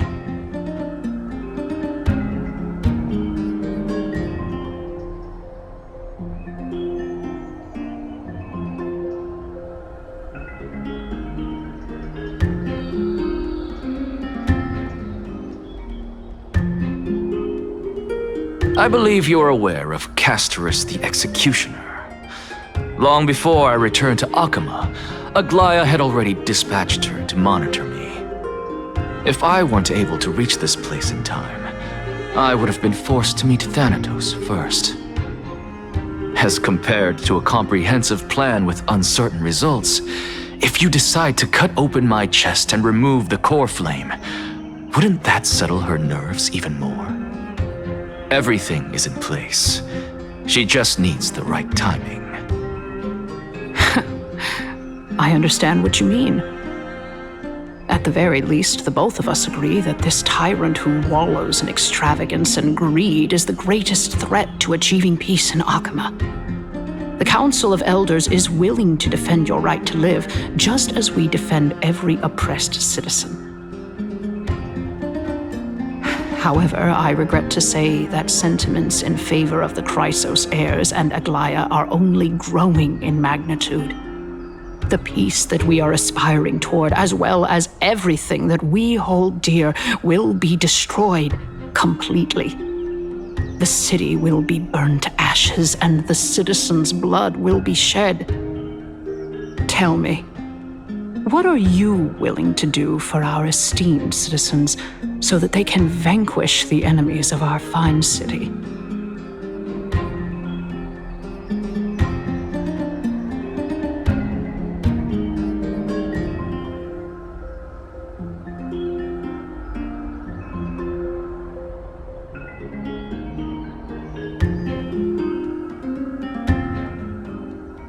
Although the circumstances are rather unfortunate from an objective point of view, it is an undeniable fact that ever since the Grove was attacked, I have become the de facto leader of the Grove. The Council of Elders needs more backing if it wishes to topple Aglaya, and it's evident that the Academy wields considerable influence. At the very least, I have served as the Grove's special envoy to Akama for a significant amount of time. Of course, this also means that I will hold a crucial vote at the Citizens' Assembly. In the name of Kefali, Akama thanks you for your sincere and valuable thoughts. At this stage, it's clear that you and I understand the benefits to be won from this discussion. Let me put it plainly. The Council of Elders has always been renowned for its fairness, and that fairness is built on a foundation of sincerity. The Council of Elders has vowed to all citizens of Akama that it will always remain loyal to them. As for you, my lord, how will you guarantee that you will be able to live up to such earnestness and will not betray Akama's indomitable citizens when the opportunity presents itself? Just as you now betray Aglaya when it suits you.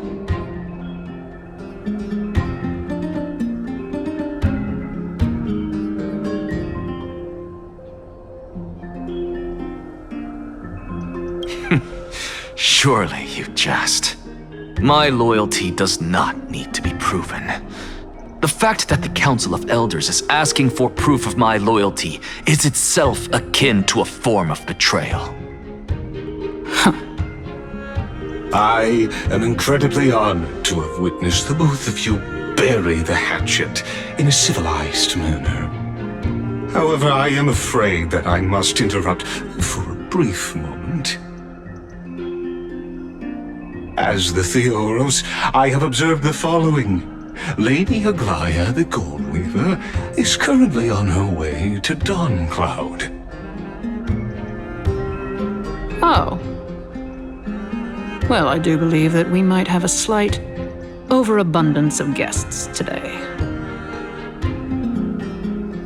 Feeling dissatisfied, Lady Kindness? Despite the Council of Elders' lofty residence on Dawncloud, it must still tolerate the whims of the Chrysos heirs. So you were holding back just now. Seems like you are better at playing this game than I. In any case, I'm glad that she's arriving here.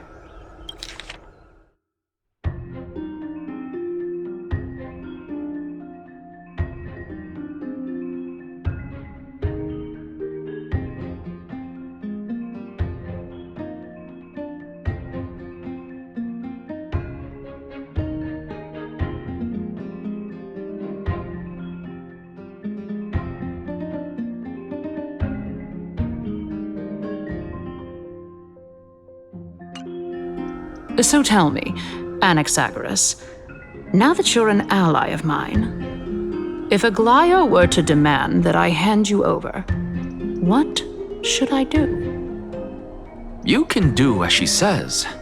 Tell her that the Council of Elders merely wished to chat with me and had no intention of offending her. However, by doing so, the authority of the Council of Elders will be as thin as papyrus that has been soaked in blood. Not only can it be destroyed at the slightest touch, but the Council will also lose possession of a valuable core flame. No, more like 2 core flames.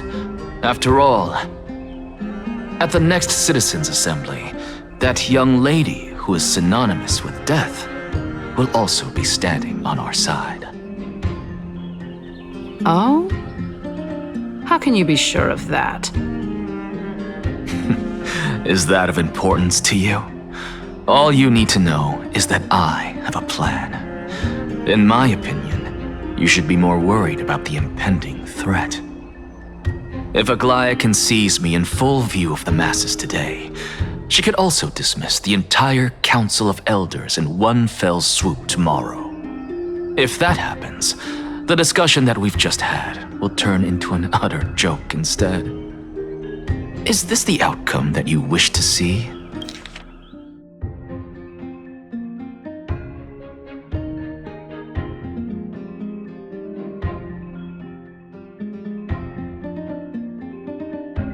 Lady Kindness? Fine. I will handle this matter appropriately. But you do best to remember this. Fool the people and karma will be on your tail. I'll overlook it this time, but don't count on there being a next time. Unless, of course, you crave cruel punishment and consider suffering the perfect state to ponder the true nature of souls.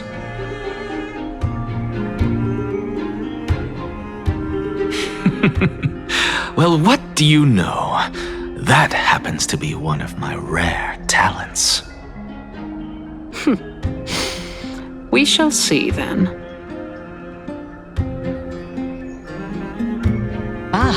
I've got to say that you've managed to really impress me again. But shouldn't you be going after more?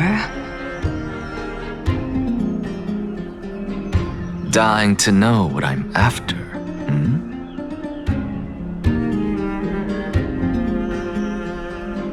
I mean, I'm the reason Titan after all. It is in me to ask and seek answers. Easy there. You'll learn the answers soon enough. I didn't bring it up with her purely because she doesn't have the means to give me what I truly want. It's as they say, onlookers see most clearly. The true masters of Dawncloud have always been the Theoros, who watches over everything.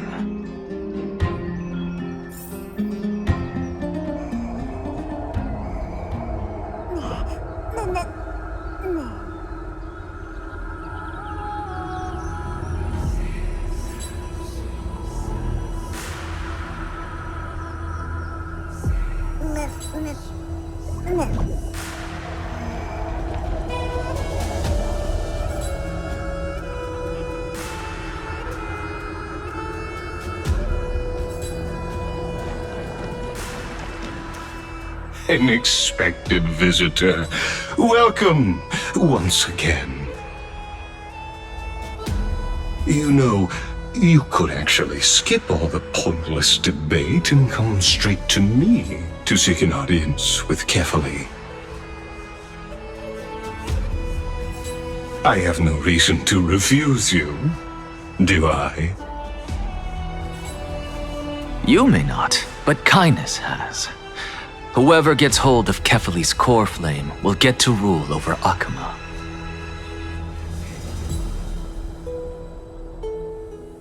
She's wary of me, so naturally I had to gain her trust. I would say that debate was not at all pointless.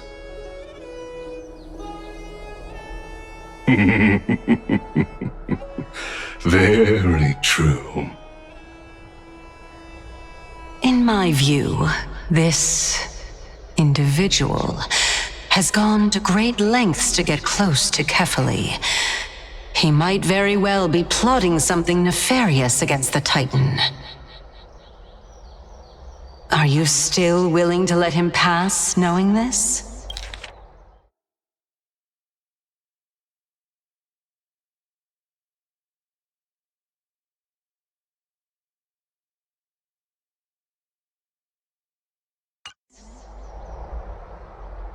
Yes, very much so. All living creations are always free to visit Kefali's transcendent vessel. This comes with being the World-Bearer. How convenient it is to be able to hear what they say. It is truly my honor to speak to a venerated Titan in person. Please, go ahead. Let me join you both on this journey. Oh, a bygone myth tells of an occasion where Kefali once answered their followers' questions on the peak of the Holy Mountain. Their followers have since believed that scaling this Titan cliff is one way of being with the god. Hear that? It's not every day that you get to climb a mountain with Circes. You should sing me a hymn of praise. Titan hymns are beyond me.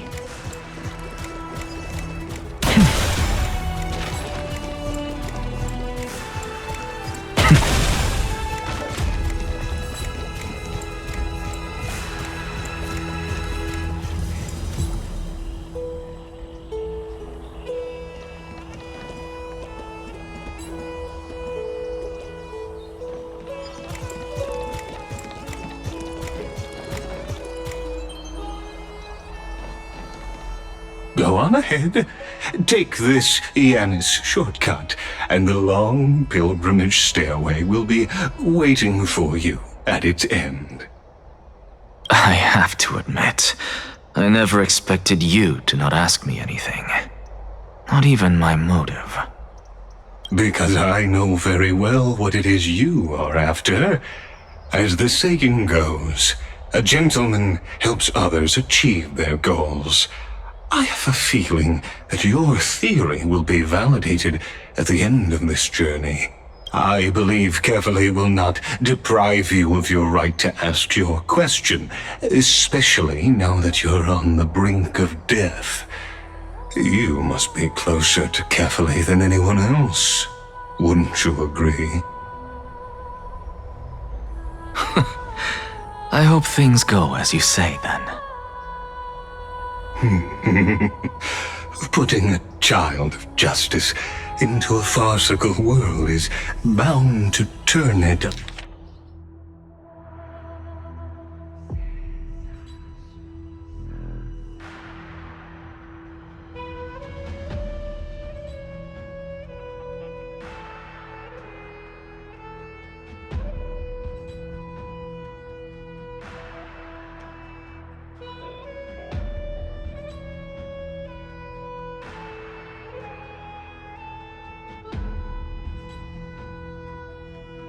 Upside down.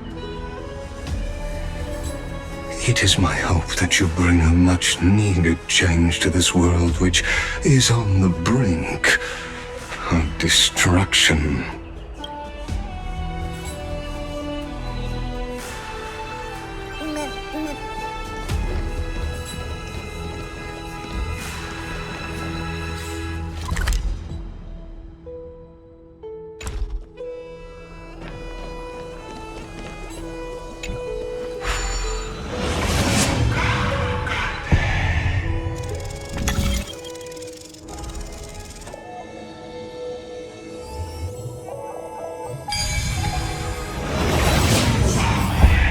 Honestly, this is my first time going up to Dawn Cloud's peak.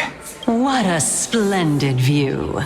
Isn't it about time you recognize the magnificence of us Titans? Well, I don't see how this place is different from those temples in the city. All they have are magnificent facades. And even though I've come this far, I'm still doubtful about getting useful clues from him. I must be getting ahead of myself to be expecting to hear something nice from you. Oh? Haven't you been in my head for some time now? It's high time you get used to how I feel about things. Alright, we're just a short hike away from Kefali. No time to waste here. So the intellectual debate from earlier was too draining for you, huh? If Amphorius gets a new lease on life, you should focus on strengthening your body and stop shirking social interactions. Save your concern. The Titan is in sight. Can you make it? Why? Are you going to carry me up if I were to fall now? I know how far I can go, so just hold your tongue and come along. Fine then. I guess I won't say any more. I'll just wait till your soul dissipates completely to gain control over your body. Wait. Is that... Cersei's? Hey, look at that. Huh? What should I be looking at? Am I hallucinating? Or do we even get to see souls when we're close to dying?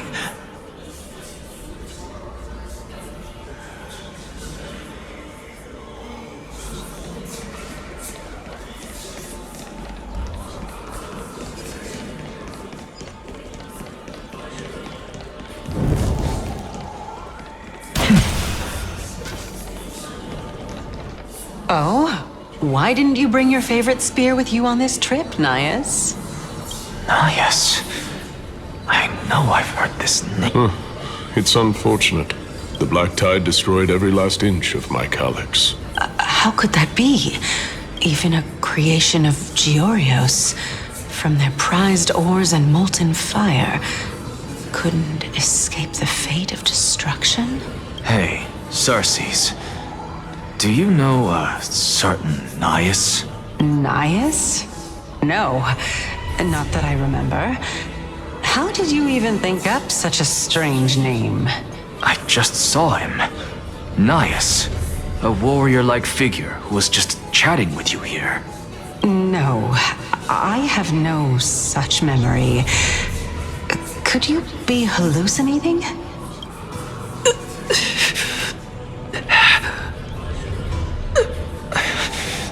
This is a departed spirit?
Enough about me.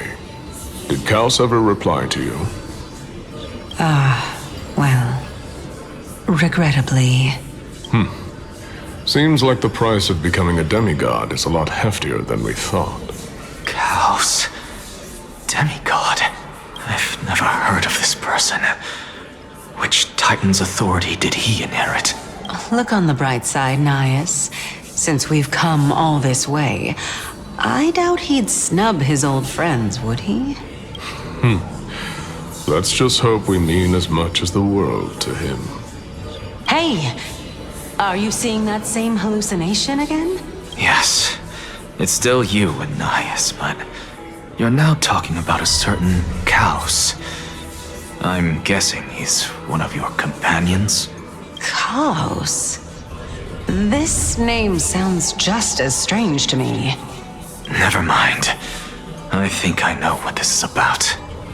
If things are as I thought, then they aren't hallucinations, but the souls of people. What? But if those are the souls of the dead, then what am I? Beats me. For all I know, you're just an illusion I conjured up in my dying moments. Let's just keep going. As long as I take in more sights and hear more stories. Know your limits. Wander too far among the dead, and even I might not be able to save you. I'm fine. If this is indeed as I thought, then this will be very amusing.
So...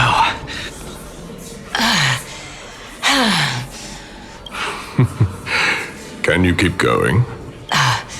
Of course. I'm just... If I knew we had to climb a mountain, I wouldn't have come along with you. I guess this also counts as one aspect of the world-bearing burden. If Amphorius does have a next life, you may want to get your body in shape. Keep your sarcasm to yourself. I'm not getting anything of value from them. I would sooner throw myself off this cliff and hit rock bottom than exercise even a little. I am Calypso of the eminent Seven Sages, after all. Training would make me no different from those Helcalithist barbarians. Calypso. She's one of the Seven Sages. A member of the Grove? No, she can't be. I would know her name if she really were one of the Seven Sages. Hey, Circes. Does the name Calypso ring a bell? Circes? They're gone. Doesn't matter. I can do this myself. Looks like I'm nearly there now. The land of the dead.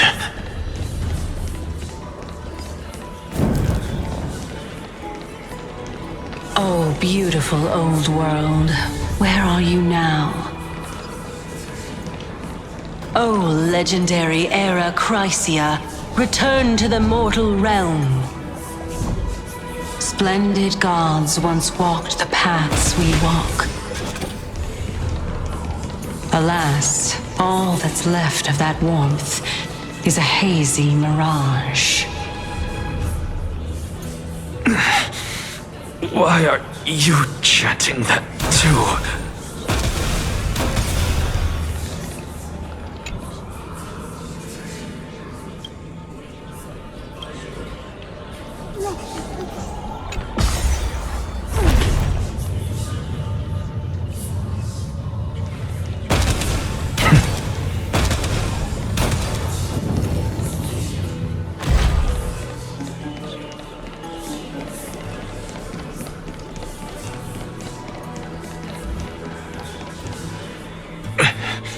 We're here, finally. So, I don't get to ask the Titan my question, but all of you make for a pleasant surprise, nonetheless. Very well then, let me uncover the truth for myself.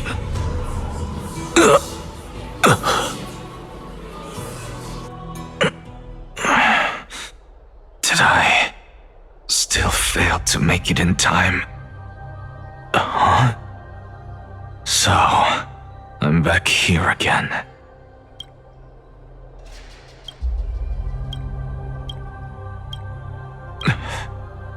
This is... I can hear it. I hear it from the depths of the tides, behind the closed doors of the void world. A voice ready to tell me something. This time, the voice is a lot clearer than before. Since we've come this far, let's just wait.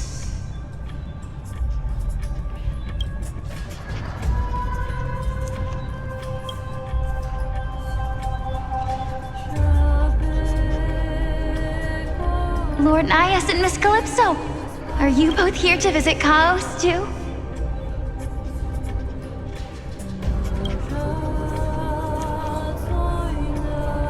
Yes, and we've been waiting for quite some time now. Regrettably, he hasn't answered us. The worst case scenario is that he's already been overwhelmed and crushed by the world-bearing burden.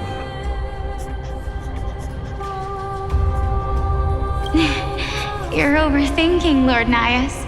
I can still sense Chaos' soul in the area. And besides, we both know Chaos' nature. A deliverer like him wouldn't fall so readily, much less give up on all that he holds dear. Isn't that so?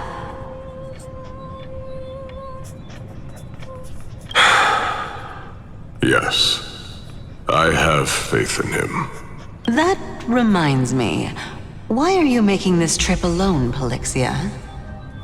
Oh, my sister needs more time to make sure the flowers are fine. Such a pity. Both of you have hearts kinder than anyone else. Yet you are born only to take over Thanatos' divinity. Everything that I see and hear this time has left me shaken to the core. What may seem like a mundane conversation is in truth a once-in-a-lifetime exchange that has revealed the ultimate answer to Circe's question. The conjecture has taken shape and must now be solidified into a theorem. Next, I only need to seek verification from Kefali. By doing so, I can answer Circe's question and reclaim my body.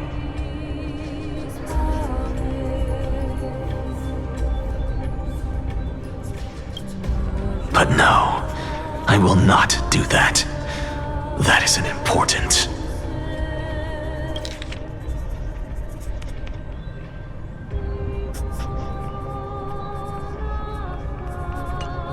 Because another one of my conjectures, one that I have always dreamed of proving, has been proved right this very instant. Fusing a mortal soul with that of a Titan to replace said Titan is not a ludicrous idea after all.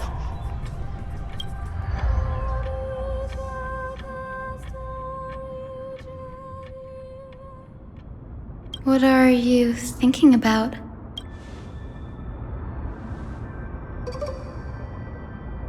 Is that so? You don't look the slightest bit amazed, though. Plus, you seem to be...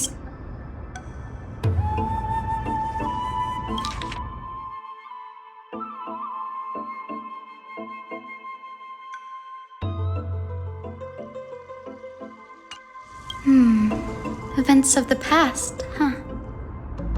I was also a child when I looked up at Circe. I stood at this very spot back then, imagining the day when I could climb to the top of this tree.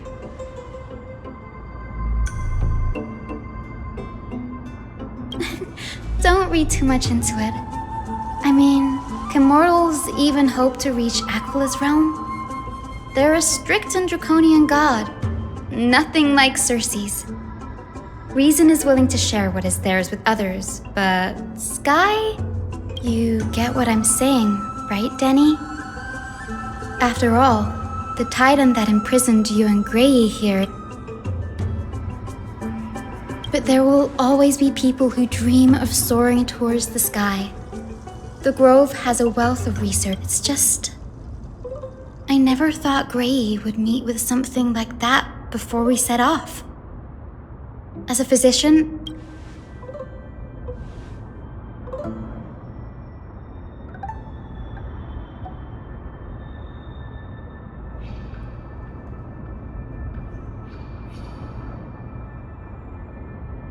yeah, there's no rest for the weary, huh? In any case, what we're looking for could be anywhere in this enormous grove. Let's split up to cover more ground. Danny, with your skills, I'm sure those monsters born of the Black Tide will pose no threat to you anyway. Have you forgotten that you're talking to the chief physician of the Twilight Courtyard? Have more faith in me.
This is way more trouble than I could have asked for.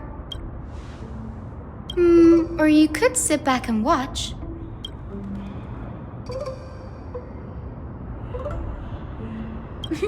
I'm kidding, Danny. Lend me a hand, pretty please. All right, now let's get him! I'll overcome the thorns! Torment and doubt farewell! Destined for oblivion. Ready for another? I weep for the departed. It too shall fall.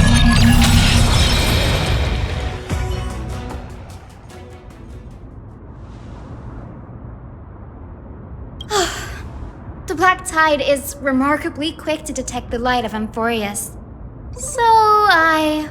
Or rather, the blessings of the Sky Priest in me, might have unknowingly called them to me. Anyway, never mind that for now. Here, you might want to have a look at this.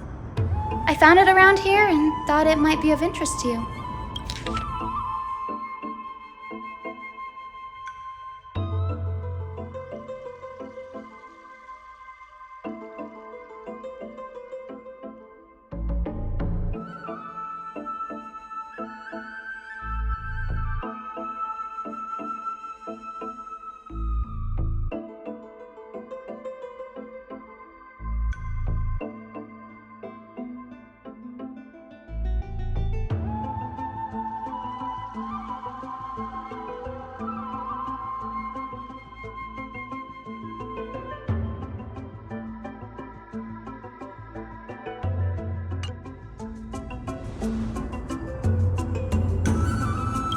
This is new. I didn't know Professor Anaxa was researching this guy. Might is an understatement. Anaxa has never been one to venerate the gods, nor has he ever found it within himself to put any faith in the prophet. Yet, it is also this very blasphemer that Circe's favors. Fate sure works in mysterious ways.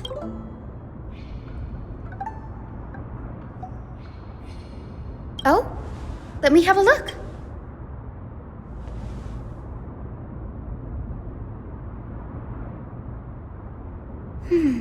By the looks of them, these scrolls... Sure, go ahead.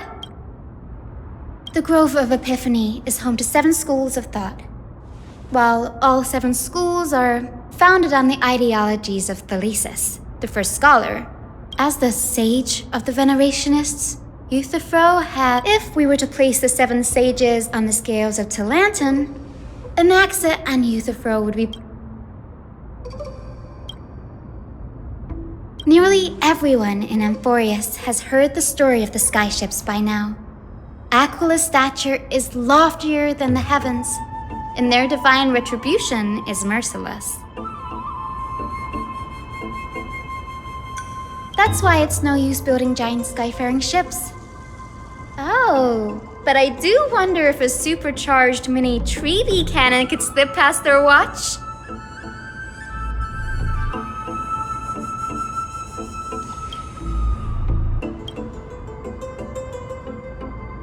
Newsporists primarily study the application of alchemy, and everyone considers Anaxa a blasphemer.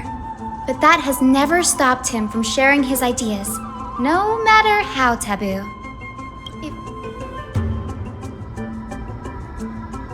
Anaxa often says that every failure brings us one step closer to the truth. Perhaps, to him, the crash of the skyship carries a different interpretation. The firmament is not impenetrable. On the contrary, it was precisely because the skyship It's a shame that the majority of the Grove's research on Aquila was headed by the Venerationists, with sacrificial rituals making up a predominant part of their findings. Discourse about more esoteric subject matters in relation to Aquila dwindled even further after the skyship incident.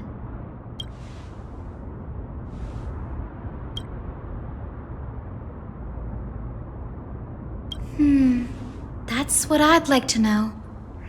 What are these experiments he's involved in? I have a bad feeling about this. Could there be more to what happened at the Grove?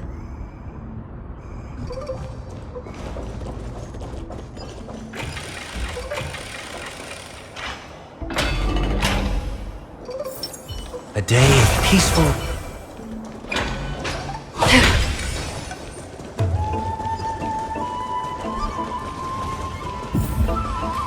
This is the Library of Philia, a place where the Grove store other than books written by the 7 schools. You can also find philosophical texts, ballads, and religious writings from the Outlands here. Cities that desire to learn from the Grove. We've had more than our fair share of hilarious episodes over the years. For instance, it's said that the Erythrocheramists once borrowed a manuscript from a certain author, but ended up returning a copy instead of the original. What's more, the original manuscript was supposedly then hidden here. Nice? No need to hold yourself back, Danny. You can just tell it like it is. Their behavior was no different from bandits. Whew, you've got me there. Some said you couldn't even find a dictionary in Castrum Kremnos, so I guess they were spared. There are too many books in the Library of Philia. Flipping through them all will take too long. Why don't we use the Biblioslate to search for the texts we need? We can bring them back to Akama for reading after that.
In here.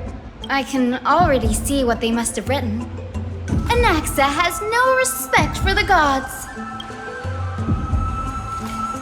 Why else would they call him the Great Performer? When Anaxa established his school of thought, the first thing he apparently did was read his own work to... Are the Titans truly an accurate reflection of what humans think gods should be? Worlds created by gods are indubitably perfect, but what of Amphorius? Only foolishness and insensitivity everywhere you turn. They marched him straight to the seat of judgment before he could finish. Though what he took on in the end was more of a debate than an actual trial. He had to address every one of the scholar's allegations, or face expulsion from the Grove. The first allegation was... Do you agree that since the Titans created the heavens and earth, so the mountains, rivers, and seas must likewise be their creations?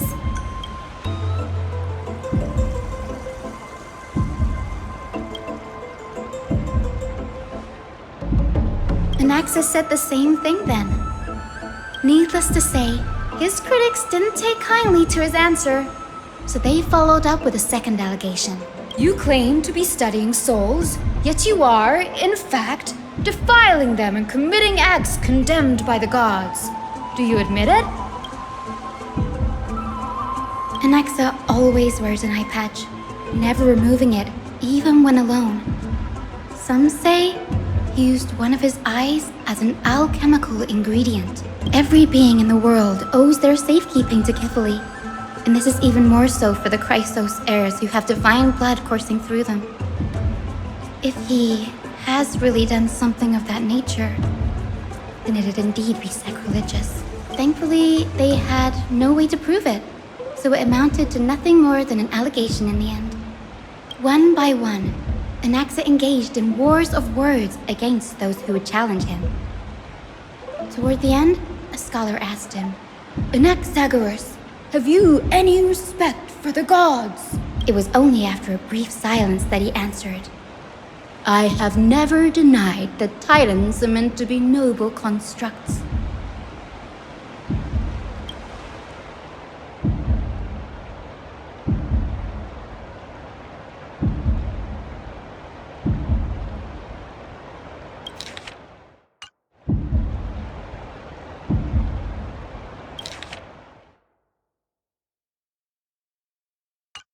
Yes.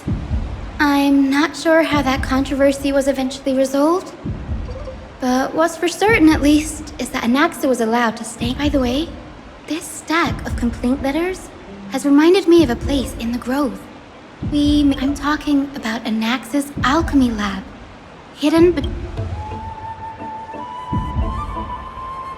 It's a well-kept secret. Among the 7 sages, excluding the nominal chief sage, each has a private sanctuary where they can conduct even the administrators of the Library of Philia are restricted from accessing those places and docked with the Grove in this state. I'm sure Anaxa won't be mad even if we sneak into the lab for a short while.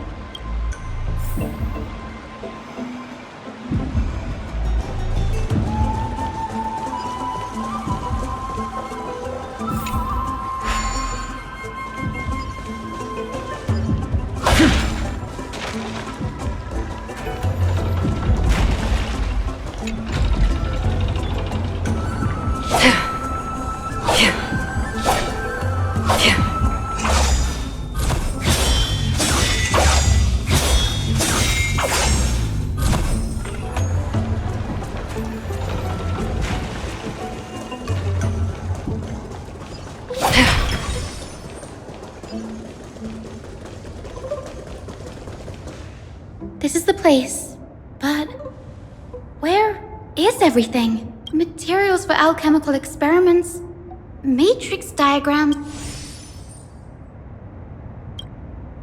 No, not even close.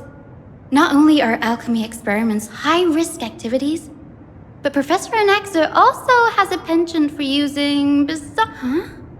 That bookshelf over there seems to be the only thing still intact.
What's going on?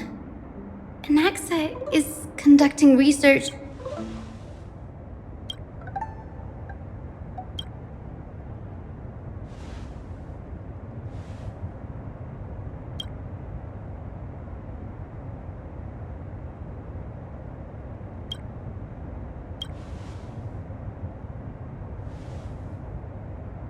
It wouldn't have been so strange if he had focused only on Cassie, given her own curiosity about her origins.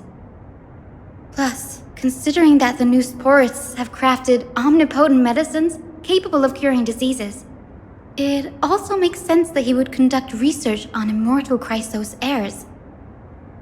But now, it seems Anaxa's objective was never to create medicine, but to identify the origin of the golden blood and figure out its inner workings.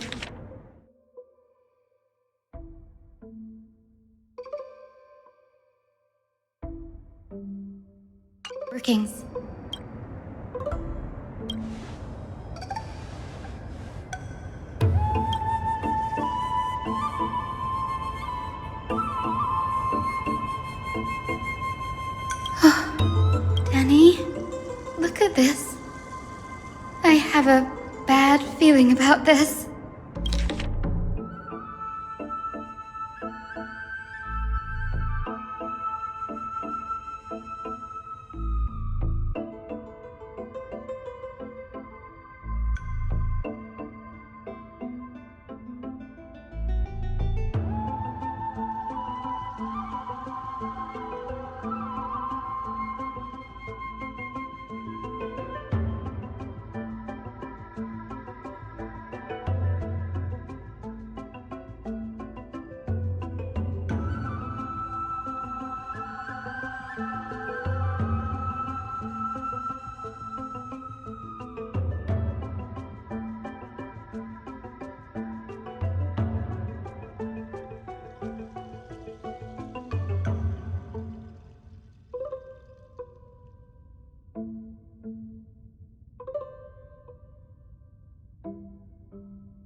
My biggest fear.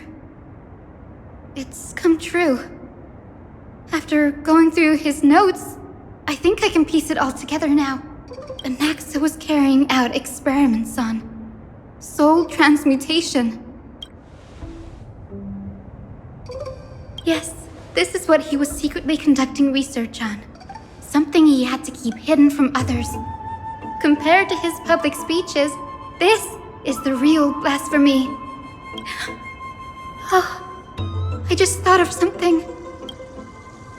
Do you remember when the black tide was approaching? The Grove had planned to send Circe's core flame to a safe place.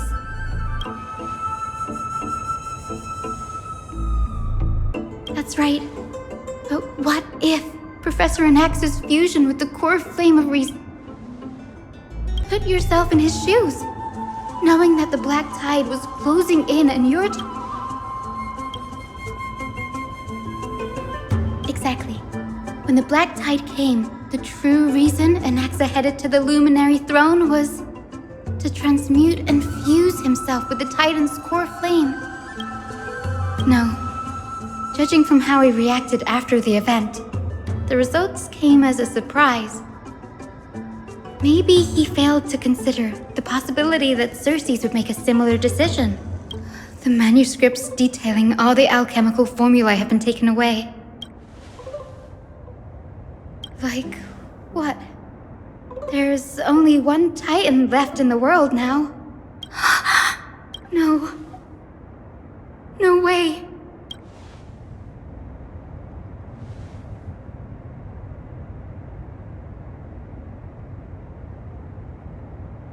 He's after Kefali.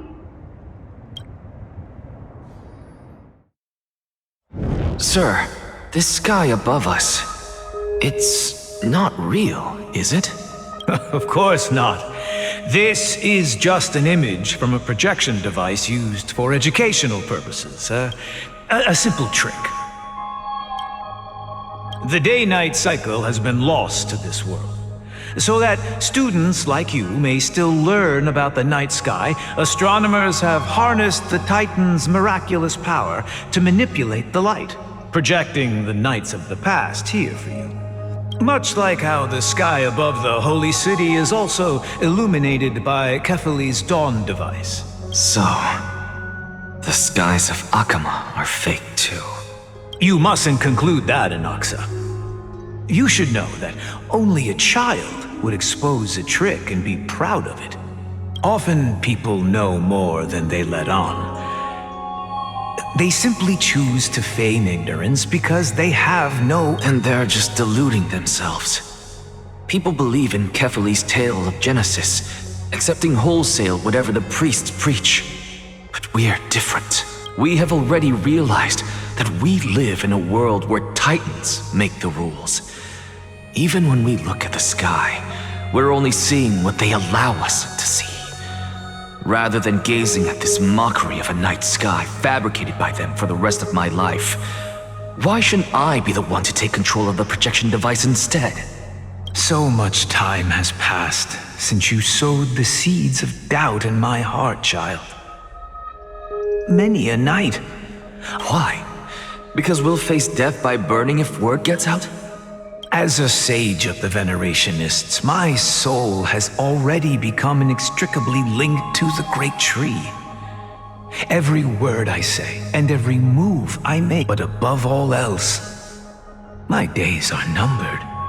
Instinctively, I have my doubts about the golden blood and the human soul, yet I have no means of verifying them. The golden blood in my veins is woeful. But I can, sir. I can do it for us. The time is right. Give me all that I need. You're right. I shall do just that. Go. Establish your own school of thought. Find out what we are. Become the one who conquers the ultimate truths of the world. Child of humanity, you didn't go to such lengths for an audience with Kefali. Just ask him a few questions, did you? So, you figured it out. If I were as foolish as a Dromus, perhaps I'd throw myself down and prostrate before their greatness, begging for the gods' prophetic wisdom. Well... Before such power, does it make any difference whether you're a human or a Dromus? I'm sure you're familiar with the story of the Styxians. When the raging waves threatened to swallow them, they didn't just give up and become sitting ducks. No. They constructed a dam that kept the roaring tide at bay, chaining down the mad Fagusa. They call me a blasphemer, Xerxes. But that doesn't mean I deny the existence of gods. It's just...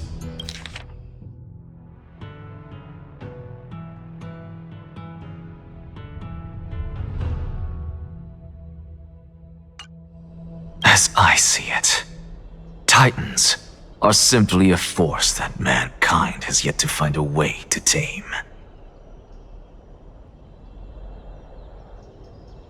Oh? If power that rivals the Titans is what you crave, why not conform to the prophecy and brave the trial? Why stop at harnessing the power of the Titans when I can do so much more? The source of life is what I wish to grasp, to understand what makes up the soul, and to learn what we really are. Thanks to you, I've had the chance to personally verify, in more ways than one, that the soul indeed ceases to exist in death. But where there is death, there is life. And where there is an end, there must also be a beginning. How then is a soul born? That was the only unknown variable left in my calculations. And by the sound of it, you have already formed a conjecture. No. I have already drawn a conclusion. In my journey unto death just now, I finally saw the answer with my own eyes.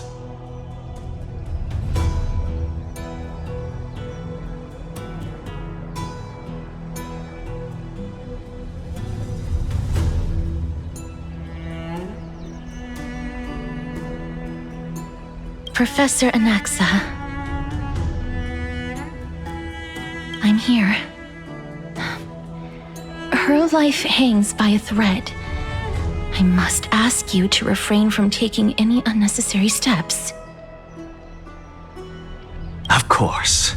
I'll bring this to a conclusive end and give you the answer you so desire. However, in accordance with the principle of equivalent exchange, I must also demand from you what I need.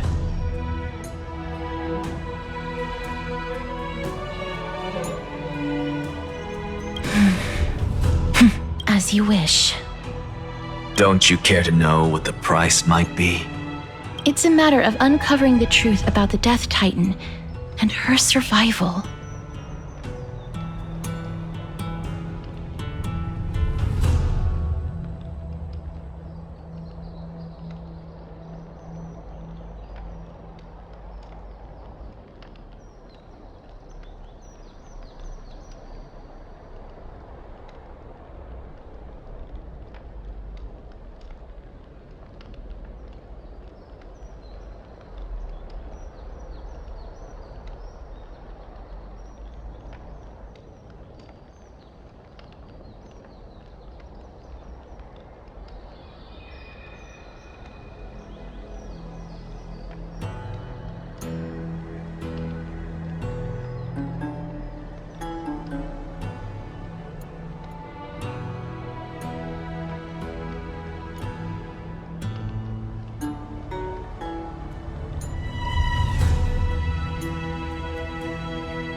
This may be the only time I can ever save someone's life.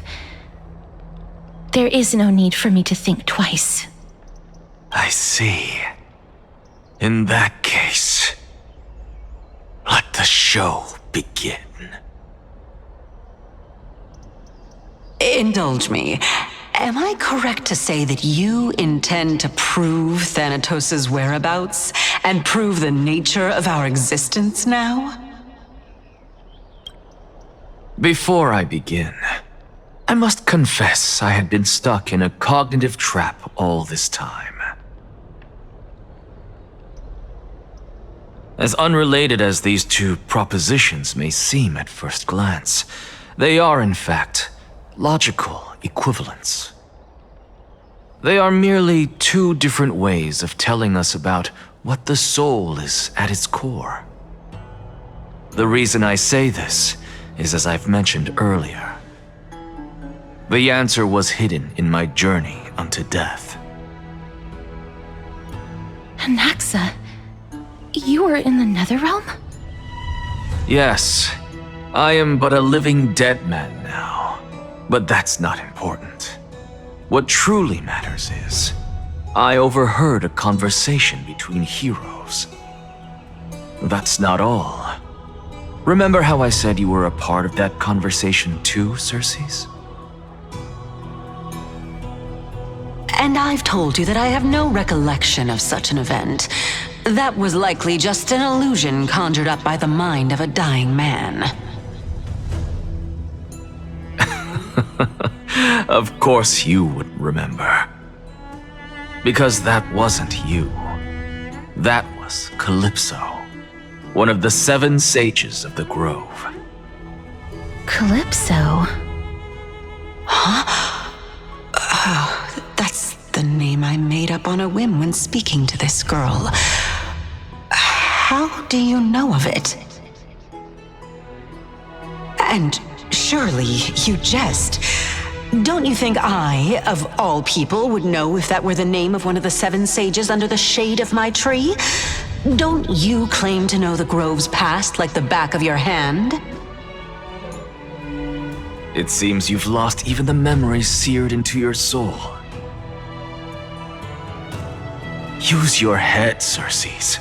Since all of this took place in the realm of the dead, it stands to reason their likenesses are of souls from the past. The living cannot step foot into that world, so who could they be? Think about Calypso. Why does she share your likeness, yet you have no idea who she is? The answer is evident, is it not? Those fallen heroes are the mortal incarnations of the Titans before their ascensions to godhood. The gods aren't master creators born out of thin air, and they are no different from humans, because they all evolved from one.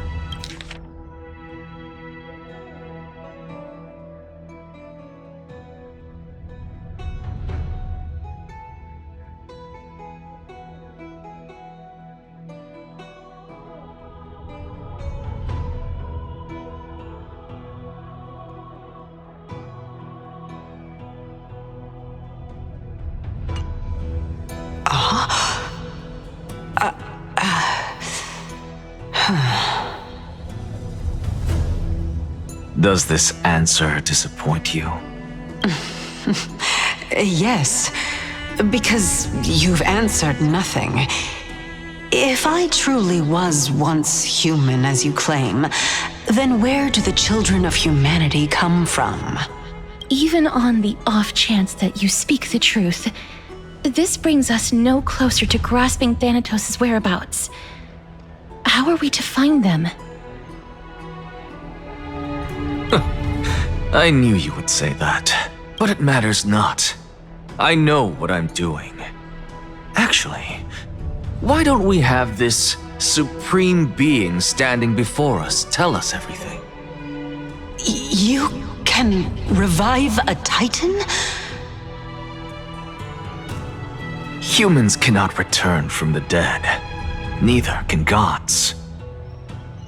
But all we need to do is look at this from a different perspective, and the problem will resolve itself. The solution is simple. Just like what you did to me. If I'm reborn as Kefali, I can rebuild the world and all within it as they once did. Simple, is it not?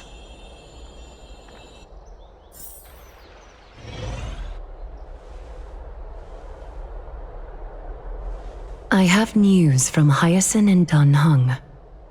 Anaxa might be trying to do something with Kefali's divine body.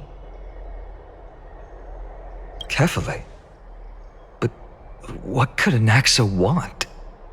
Is the Council of Elders going to sit around and let such a sacrilegious act unfold? That is not possible. He is indeed the great performer, capable of fooling anyone and everyone with his tricks. I'm sorry. No need for guilt, for this is good news to us. The Council of Elders has found themselves a traitorous ally. Anaxa's ambitious desires will be something we can exploit. What we should be doing now is to keep our eyes peeled for whichever trickery Kainis is up to, and react accordingly to thwart her plans. Being Akima's political center, the Demigod Council holds just as much significance as the Vortex of Genesis. Someday, after my duty is over, this site will take the place of the battlefield where you hunt gods. Become the next challenge you ought to overcome.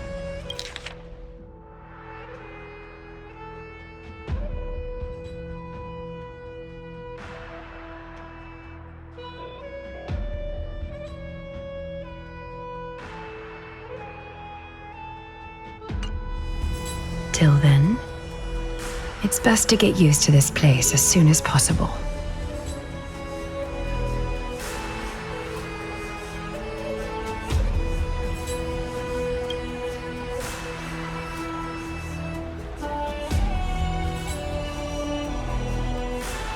Preposterous!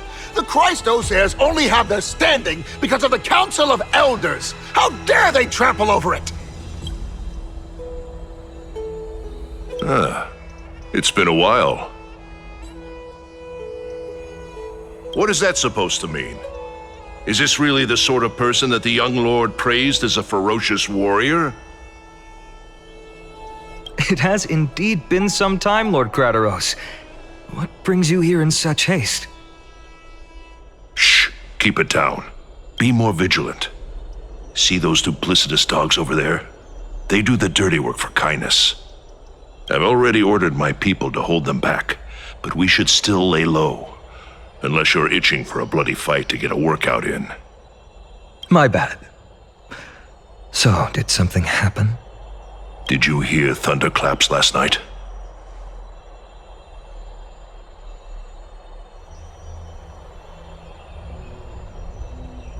Hacker, what? She's been through a lot lately. Please pardon her. Can you tell us more about these thunderclaps? Thunderclaps are beacon signals of strife. They are a message from the young lord. He threw a spear bearing several words at Akama. Watch out. The Flame Reaver is back. I guessed as much. We didn't actually kill them back at the Kremnos Arena. I figured this is something you would want to know. We Kremnoans never back down from a fight. So if you plan to take that thing down in a battle, reach out to me anytime. You have my gratitude. I will let Aglaya know about this right away.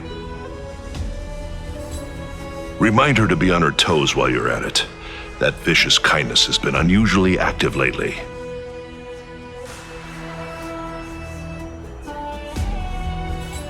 Those lackeys she keeps undercover have been going in and out of the city a lot more frequently these days. Some even seem to be getting Kremnoans to defect to the council.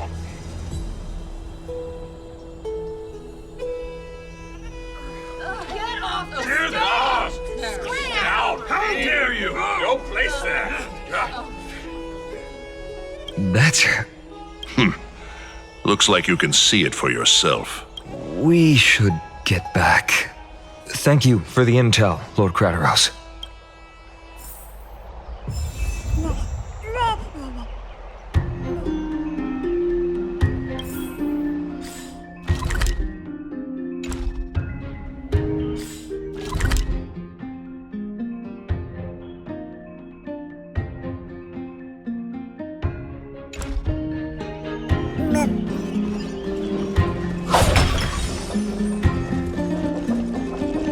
By Catholic into Lenten above, as the Theoros I have observed. Virtuous citizens of Akama, fine Navides, Elysiae, and the Outlander are heading toward us. They're here. The Christos heirs are here. Oh, I should have gone back home to fetch a sacrificial vessel, some floor. Oh, Titans! Please, forgive these arrogant...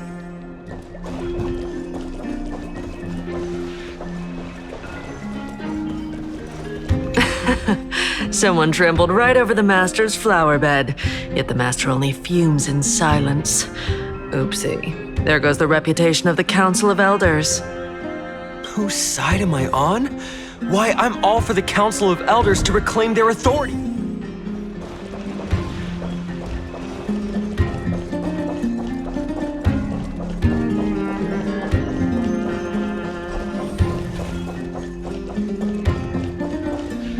Aglaya, what happened here? I know about the poisonous fangs of that king snake through the golden threads. In the past, I would be confident about keeping her in check, but I admit I am now unable to do so.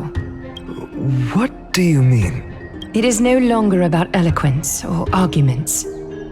I have been a demigod for far too long that I hardly have any humanity left. Before I realized it, I have become no different from these hypocrites, no longer capable of relating to the people. This has come a lot sooner than I expected. But perhaps it is time. I need you to step up, Finan, in order for me to retreat behind the scenes. Yes, this is my duty, but... It is far easier for the Council of Elders to fool many than just fool one person. Their so-called more support is no more than a ruse to distribute power using words instead of lances.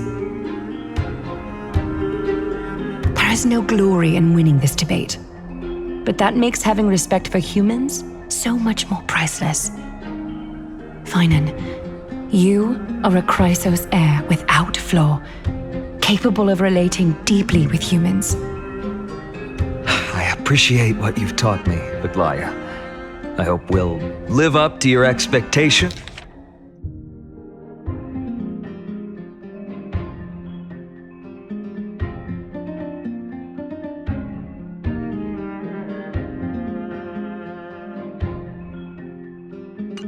And win this debate.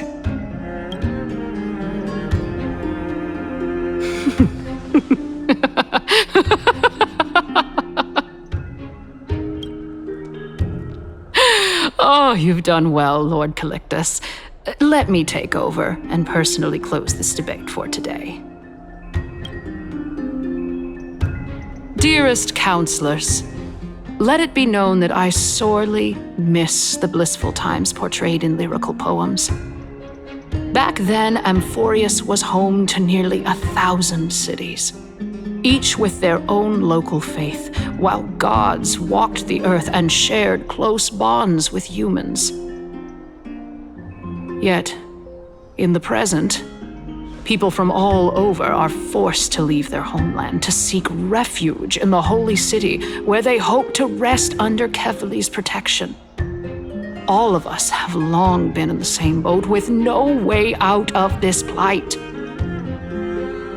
We didn't have a choice in the past, but now the Council of Elders brings to the table a new possibility. All I have left is one question for you.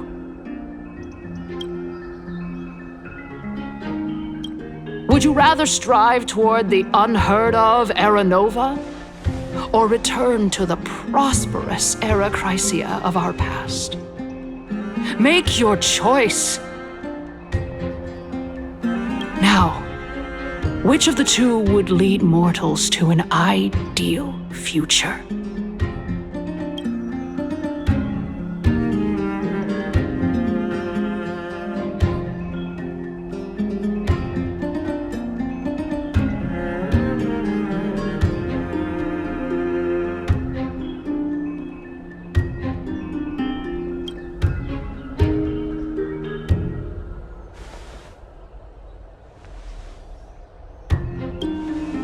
We all know that Era Chrysia is a thing of the past, Lady Cainus.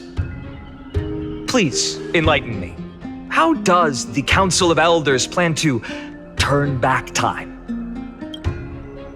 Let the three Titans of Calamity be born, and Erechrysia is nevermore. But bring demise to those Titans, and Erechrysia will descend upon us again.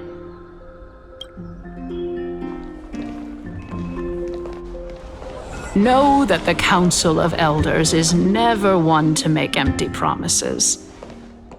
Look at who we have on our side. Anaxagoras, one of the Grove's 7 sages, and Castorus, Idonia's goddess of death. With the help of these 2 heroes, I can promise all of you that Erechrysia will exist once more. Aren't they Chrysos heirs? They're supporting the Council of Elders instead? It's clear from the start that these heroes do not get along well in their group. All the more proof that Aglaia isn't fit to speak on behalf of every Chrysos heir. I am in favor of Erechrysia. Erechrysia!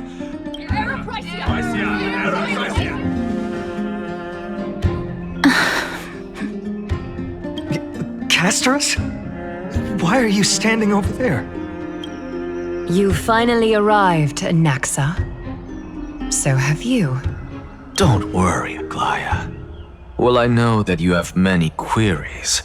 Could you continue to converse like how the citizens normally do?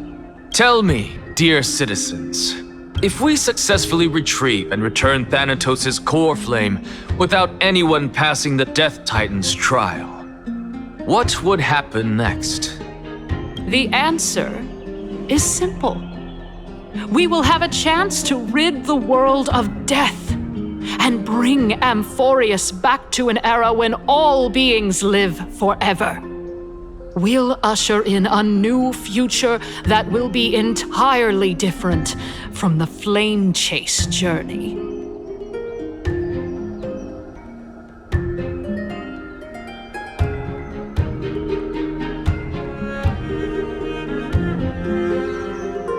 One of the 7 sages. That's impossible. I really don't believe this. Your proposal is much too idealistic. As long as the Black Tide still exists, how can we go back to the old days? Remember what I previously said? Kephale's core flame is guarded by the secret power of the Council of Elders. Plus, Fagusa's water curtain will be able to block out any external perceptions. Tell me, dear citizens, have any of you ever seen even a glimpse of the threat that this person is talking about anywhere within the walls of this majestic holy city?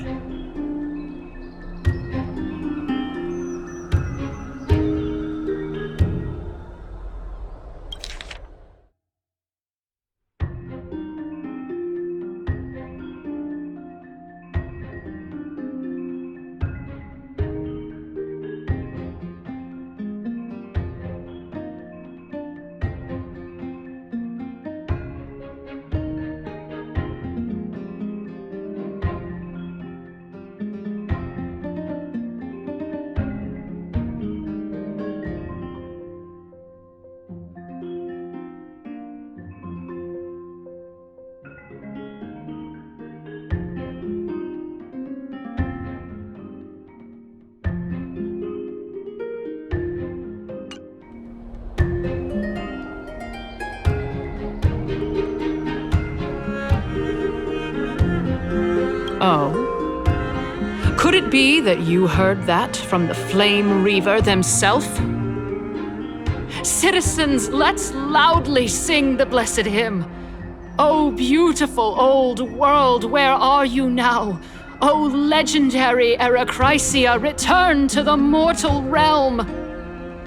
After the destruction of the 3 Titans of Calamity, the Flame Chase journey will have to end.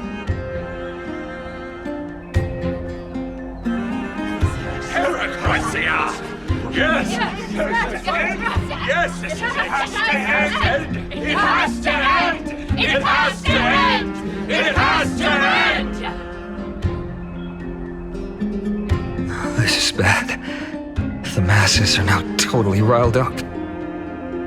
Anaxa, pray tell. Everything that you've mentioned hinges on the premise that we can find Thanatos' existence, right?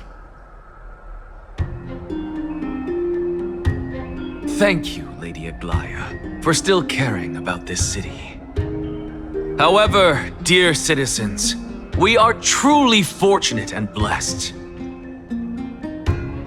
For Castorus, Idonia's goddess of death, will surely find Thanatos under my guidance.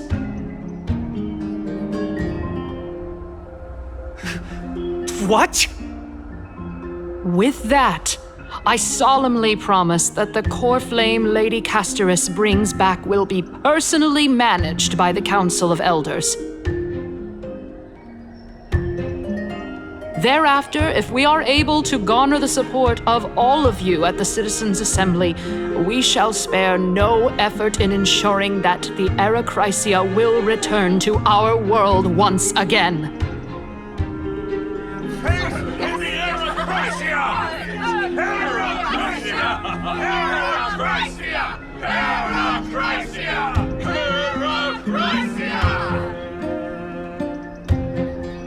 With the balance shattered, the result is clear.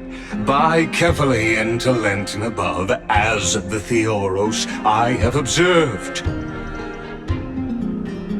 Akama has chosen her destiny. The issue up for discussion at this Citizens' Assembly shall be modified to the suspension of the Flame Chase journey. This resolution shall be put up on the Wall of Heroes, such that all citizens are aware of the city's way forward. Yes! To the future! Yes! Yes! I like this. Fantastic! Yes! Aglaya, dear Aglaya, what has caused your heart to soften? You also don't seem to be as quick-witted as before. Wag your tongue as much as you like. Since the Flame Chase journey has been preordained by the prophecy, our failure has never been on the cards. Well then, I guess we'll find out if that's true at the Citizens' Assembly.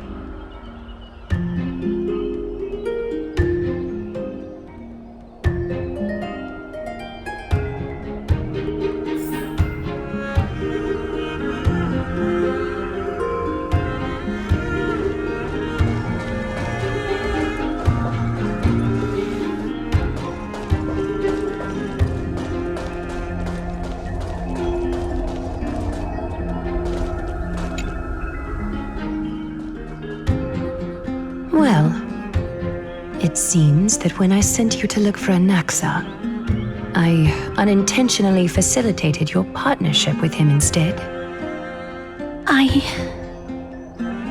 My apologies, everyone. I know that you have many questions to ask me. I will answer them to the best of my knowledge.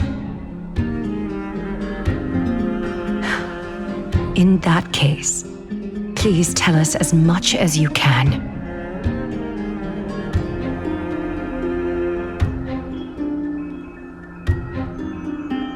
I will wait for you.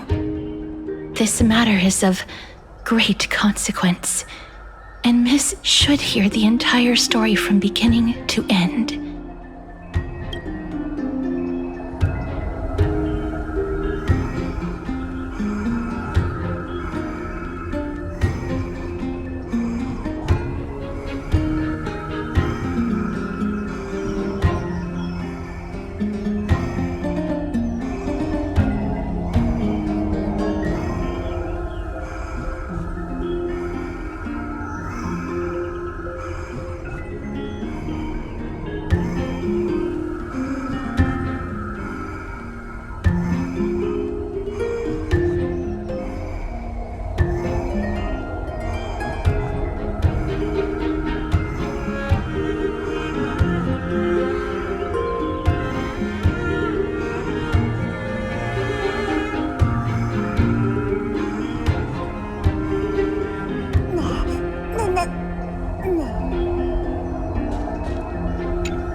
Miss, are you ready now? In actuality, he showed me a past that was both long and heavy. The reason I say this is as I've mentioned earlier. The answer was hidden in my journey unto death. Anaxa, you were in the Netherrealm? Yes, I am but a living dead man now. But that's not important.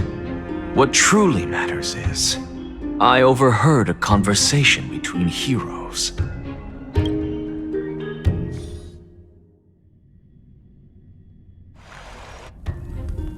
Have you heard of this tale before? A tale about the ocean god's treasured pearl. Our home, it was a seaside town which enjoyed the ocean breeze and glorious, peaceful times, thanks to the wisdom of its ruling queen.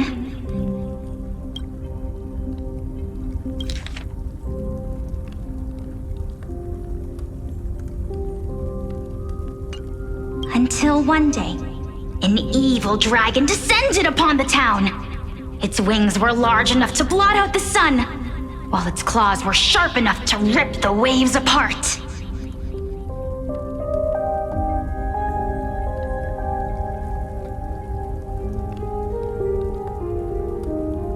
It barged into the tall tower and devoured the queen's beloved daughter. It even settled itself in her bedroom, like the queen assembled 300 warriors who managed to subdue the evil dragon by chaining it up. However, when the queen slit open the dragon's belly, she realized that the princess had long since been digested, and all that was left of her was a pile of bones. It was then that a devious, smooth-talking scholar arrived at the palace and suggested that the princess could be revived through the use of dragon bone and dragon blood. That liar called this process the secret art of alchemy. The princess was reborn! The queen was overjoyed, blissfully unaware that the evil dragon's soul still lurked within the princess's body. As revenge, the evil dragon swallowed the poor queen, the glib liar, the courageous warriors, and all of the town's innocent civilians in a single gulp.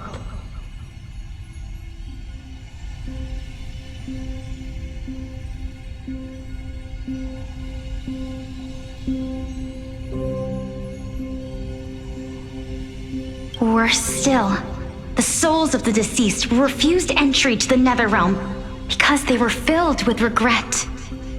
Forced to roam the mortal realm, these resentful souls ultimately converged into a river of souls that would not retreat for a long time.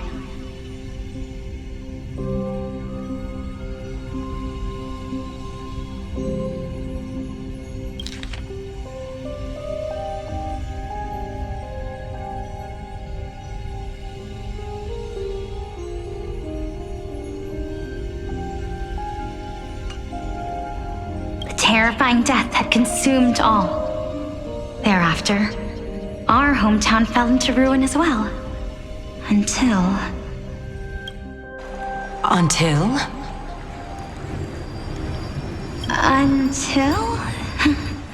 Actually, I don't know what happened next either. Oh, my... It seems that you still like to whet people's appetites even after all this time, Pelixia. So, according to your story, this is how I used to look? It's practically a mirror image. And yet, what exactly is this? A miracle that I created with alchemy. As for what it is and how I was able to accomplish it, I'll keep the answers to myself for now. Oh, my goodness. Is this cliffhanger really necessary? Quiet, Titan. Continue to enjoy this splendid play, and the truth will naturally reveal itself. Dragon, huh? I've heard this legend before. In that case, what do you think of it? I think that this so-called alchemy was a tenuous analogy added to the story by future generations. After all, you've never heard of a tradition of alchemy in your hometown before, have you?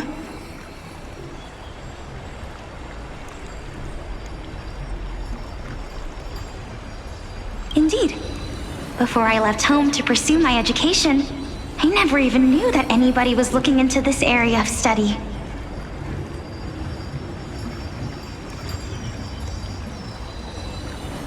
Therefore, we can just treat this tale as a fable told to young children.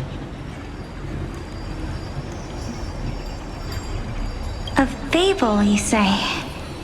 If so, what moral is it trying to impart to the kids? I guess it might be the concept of equivalent exchange? Oh? I thought the moral might be closer to something like honor the dead. Huh. What? At a loss for words? No, I merely realized that we're both thinking of the same principle. If life is priceless, then there is hardly anything else in this world that is of equal weight to it, right? Indeed. As expected of the wisest scholar in the land. You flatter me. Why don't I ask you a question as well, as a form of equivalent exchange? Of course. What is your question? If I imparted my knowledge of the art of alchemy to you, would you use it to resurrect someone you loved? What? What kind of strange question is this? I got it. You're just trying to get me to tell you whether I like anyone, right? Let's just leave it at that. That was rude of me. Yes, I would. Oh? Death is inevitable. In the days to come, I'm certain that someone whom I cherish deeply will leave me for good.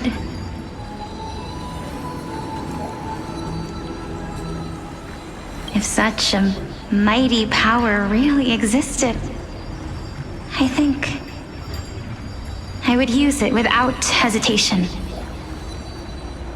After all, you, me, and the rest will all have to face that fateful moment eventually.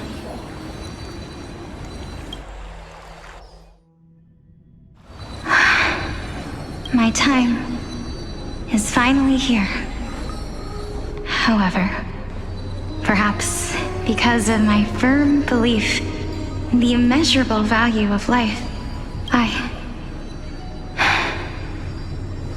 I am unable to complete the trial.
through that, the dead will sprout again from the remains and be reborn with the dead flame. It is a pity that fate is such a cruel mistress. Is there no other way of interpreting those words? I'm afraid that the meaning is clear.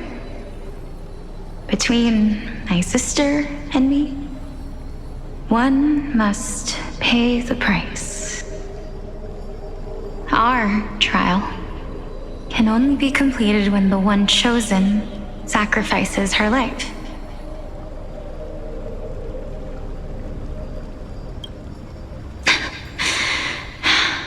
I'm afraid that the prophecy might even have selected a pair of twins for this exact purpose. Fortune makes fools of us all. My sister is prepared to sacrifice herself. And yet, I can't do the same. How absurd. My time is almost up, but I'm still afraid to welcome death. What should we do? If I'm ultimately not able to make up my mind,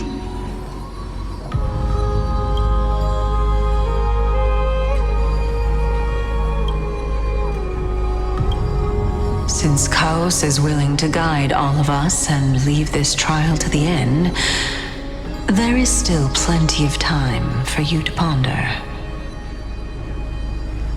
That's right. Don't allow the fog of an uncertain future to cloud your mind. Trial, prophecy, the topics that they're discussing seem familiar. But these three people must not have left their names in the epics. Otherwise, I would have some recollection of this. Amphorius's history before the Titans were born was complete chaos. Is that not strange by itself? I have long held 3 hypotheses about this. However, let's continue watching for now. Calypso, Polixia, and this warrior. I seem to have met him somewhere before. Regarding this matter, Nias, are you confident that you'll complete your trial? Of course. Though, I am worried about what will happen once I've emerged victorious.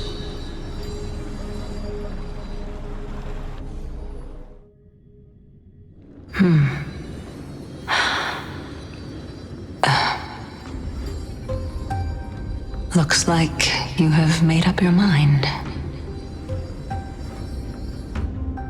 Yes, this is the safest course of action.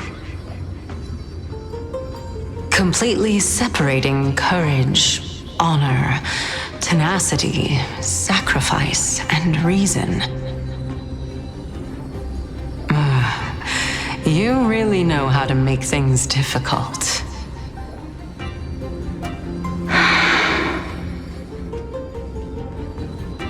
Please, young lady, witness my fall and demise. Lady Calypso, you shall host the soul-rending ceremony. I do not understand. Why would you dare to sacrifice yourself for a future that you won't get to witness? Because this is our destiny. The power that resides within me is so intense that I will one day be engulfed by it. Furthermore, a valorous death before glorious return has always been the path I chose to walk. A journey I began long ago. If your sister or Chaos were in my position, I believe they would make the same choice as well.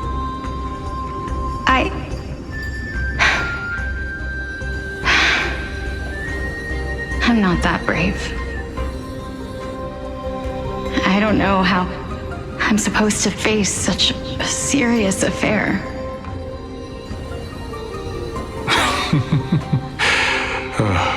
Despite being Death's chosen one, it seems you still don't know how to face it. Let's chat, young lady. Perhaps I shouldn't end my journey so hastily. Since there's still time, I'm not worried about letting fate wait a little longer. Of course. This warrior is Lord Anias. As the embodiment of Nikador's divinity, he entrusted his life to us and allowed humankind to end his madness. That means that what I'm currently seeing before my eyes is, in fact... Looks like one hypothesis of mine has already been proven true. These heroes are the true forms of the Titans, before they attain their divinity. If so, the chosen one of death that he speaks of is actually... Polixia! Is the previous form of Thanatos? But her appearance... If this is true, as long as we can find out where she went, we'll naturally be able to figure out the location of the Death Titan.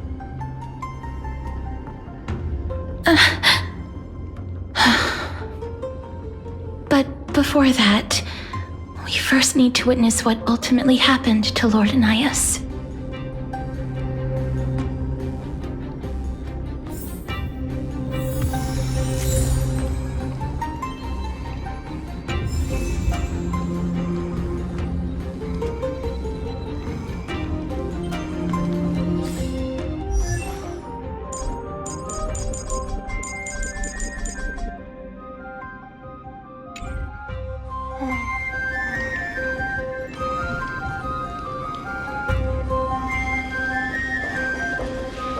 Nikador's courage is a testament that they have never once retreated from a battle. I've heard that these words are still engraved in Castrum Kremnos even today. It didn't occur to me that they were actually part of an alchemical formula.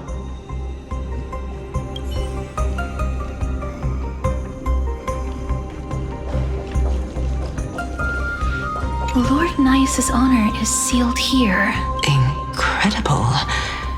The honor in this child's soul is so light.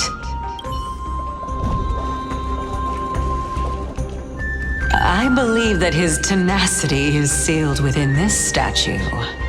Before we fought Nikador, we also released it from the stone statue.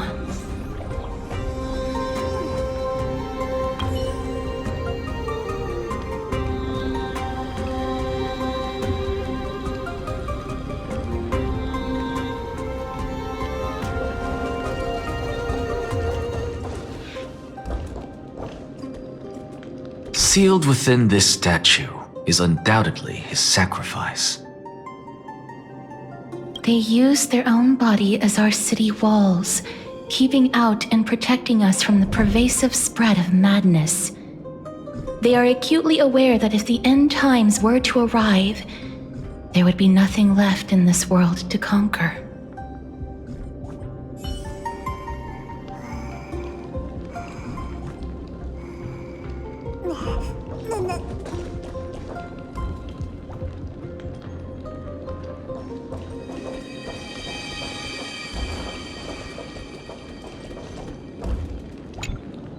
Honor, courage, tenacity, And finally, the only thing that remains is reason. Cheer up, young lady. There is no need to shed tears over a glorious death. All farewells in this world are sorrowful, Lord Anias. No, young lady. As a warrior, I have witnessed too many bitter deaths. But now, All I feel is peace. I did not know until this moment that mortals could live their lives in such a way. Although only a sliver of your soul remains, you remain so optimistic. Or maybe the truth is that you aren't able to feel sorrow anymore. To be honest, I don't know either. But I am certain of one thing. This is not an acceptance of death nor apathy toward it. It's not even a feeling of despair. I am just enjoying what remains of my life to the fullest. Enjoying? Indeed. Along this journey that we've taken together, not only have I changed the world, I myself have also changed in the process. And now I have reached the journey's end. When I look back and see the grand epic that I've personally written, how could I not revel in that fact? But when you depart the mortal realm, won't all of your accomplishments be reduced to nothing? Separation and death are two sides of the same coin. Reconciling this doesn't come easily for a mortal.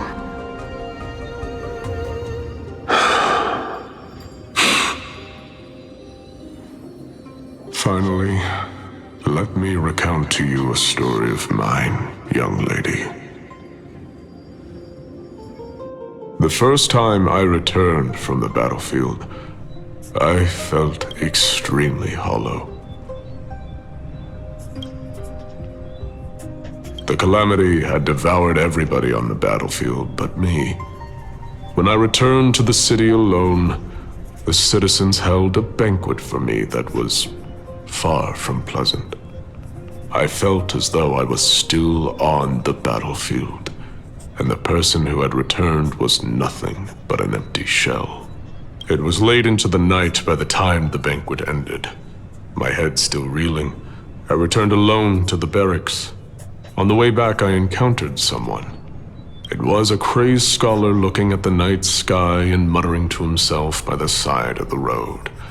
Although I tripped over him and fell, I wasn't angry in the slightest. And maybe because I saw myself in him, I inexplicably asked him a question. Do you think that it'd be better if we just died on the roadside like a couple of stray dogs? To my surprise, he shrugged his shoulders and sighed. To someone who is currently experiencing death, dying and living afford the same amount of bliss. Now please go away and don't block my starlight. Are you trying to say that there is no difference between living and dying? For they are both journeys that lead toward death? That's exactly what life is, and death is, but a scale to measure how valuable the journey was. Journeys and epics are only glorious and magnificent because all things eventually fade to dust. Therefore, young lady, don't detest your fate. Instead, willingly and respectfully embrace it. The embodiment of strife telling me about the majesty of the world.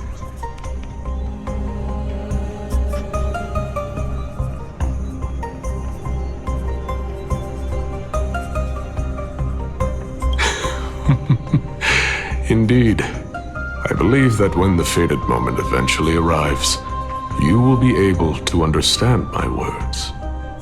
It is time for me to knock on death's door. I will set up a long table at the end of the road and humbly await your arrival.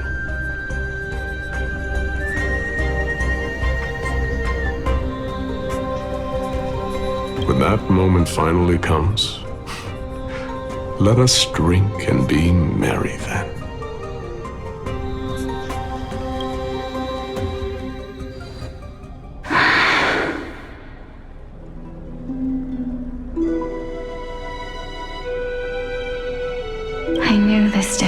eventually come.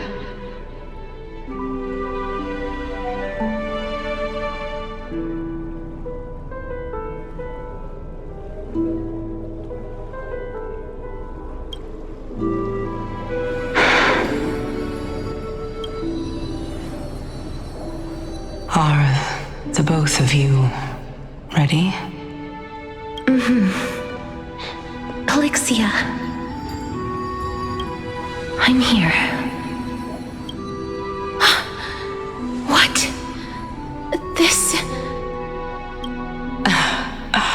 This is quite interesting indeed. Is this... Polixia's sister? Is it... me? Now, it's time for us to fulfill our promises. Are you afraid? What are you afraid of?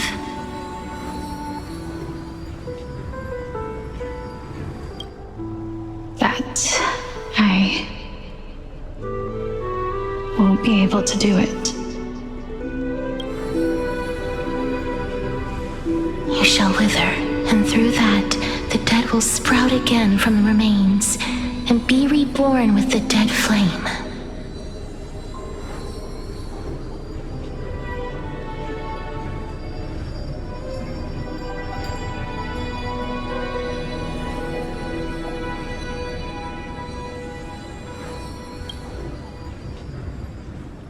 As foretold in the prophecy, and according to our vows, once it all ends, we must face our fated moment head-on.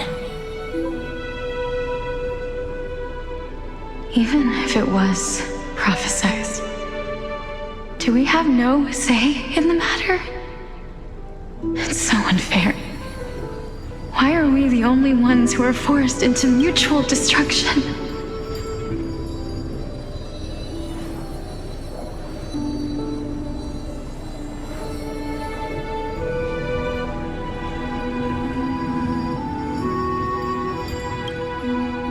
Let me do it, sister. Let me be death sacrifice.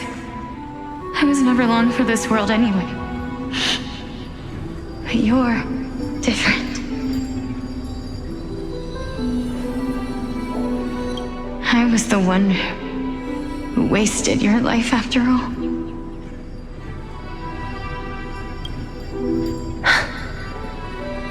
You're wrong, Polixia. I don't think that my life was wasted. Just the opposite. When I finally arrived at this destination and looked back at the journey I took, I discovered that flowers had long since bloomed along the path I walked.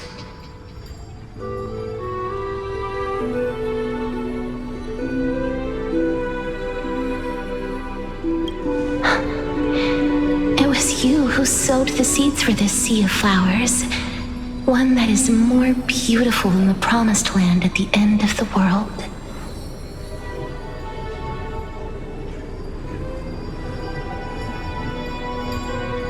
Besides, I have lived a fulfilling life. Even though I was fated for sacrifice, none of the things that I've experienced will dissipate. Instead, they'll forever live on as memories inside your head. Will they not?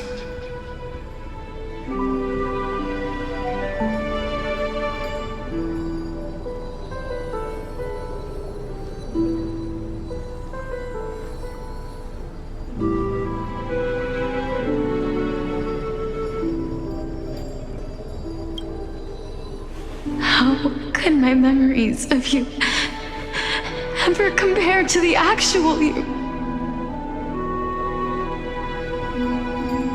Well then, tell me. What exactly are we?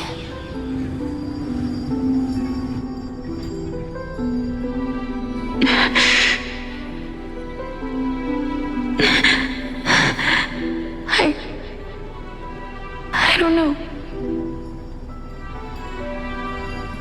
I don't know either. But regardless of what the answer is, regardless of how we're shaped by others, or even by this world, ever since we were born, the fact that we existed was predestined, and nothing could erase it. This is why I will always, always be by your side. We're twins, after all.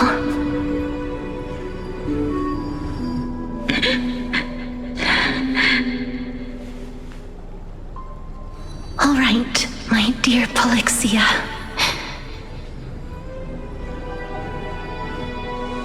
It's time to extract my heart and light the flame of death.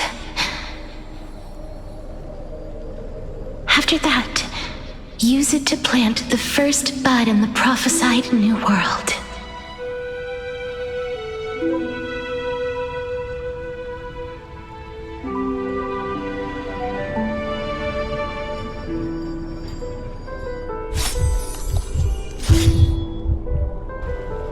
If I imparted my knowledge of the art of alchemy to you,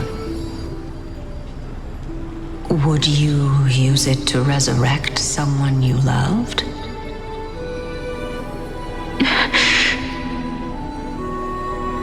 Death is inevitable. In the days to come, I am certain that someone whom I cherish deeply will leave me for good. If such a mighty power really existed, I think I would use it without hesitation. Even now, my answer remains the same. This is why, sister, I promise you, in the prophesied new world, I shall plant the first bud on your behalf. Go now. Return to the ocean god's treasured pearl, our hometown.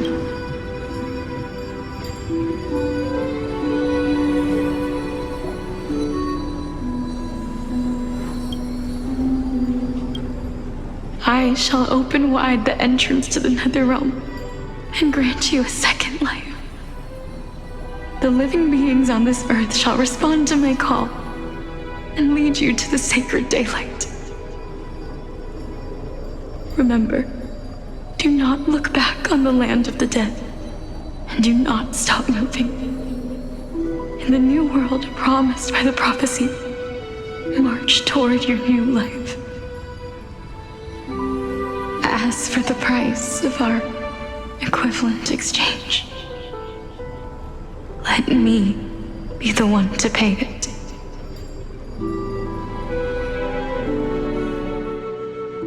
Everybody, we've come to the end.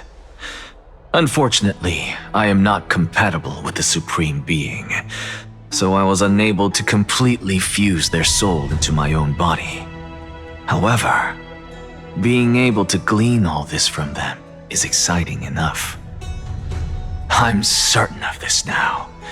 Before the Titans that we are well acquainted with were born, a group of heroes roamed the land. These heroes followed a prophecy and took possession of divine authorities one by one, until they eventually became the pantheon of the new world. Just like the flame chase journey of today, Amphorius's history is cyclical in nature.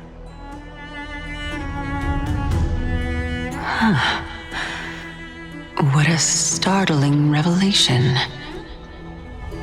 This means that the demigods, who bear the core flames, will also become the new Titans at the world's end, thereby shaping a new world?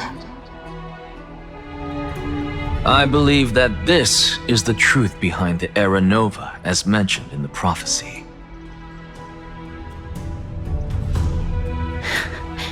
This is utterly unbelievable. Besides, those twins in the past, Even if they really are Thanatos, their whereabouts are still unknown even today. Are their whereabouts truly unknown? Didn't Polixia mention that seaside town? The birthplace of alchemy and the tale of the dragon. In our world, there exists a city which perfectly matches that description. Styxia. But the people there worship Vagusa and bear no relation to Thanatos. I have also never been to that place, as in the time of Idonia, it had long turned into underwater ruins. Take this. This is... the Nusporist masterpiece, the Philosopher's Stone. It was made by transmuting all of the sages' wisdom into a single entity, with their flesh and blood as its foundation. Remember, I've mentioned before that the art of alchemy is all about conversion, tempering, and ascension. This process also applies to the pursuit of truth. Regardless of how unbelievable this sounds, the truths of the world have been refined from the impurities. Think about the story of the dragon. This stone will lead you to your real hometown, allowing you to reform the door to the Netherrealm and discover Thanatos' fate. You still look as confident in your victory as ever. But what if your conjecture is wrong? Simple. I shall merely admit to the entire world that my experiment was a failure. However, my line of thinking will not fail because I have already planted the seeds of doubt into the hearts of the masses. Actions speak louder than words, Castoris. With the assembly about to begin, don't forget the promise you've made. I've already searched for so long. I'm willing to try one more time. While we converse, her life is also slowly slipping away. But before I leave, I have another question. What exactly did we witness just now?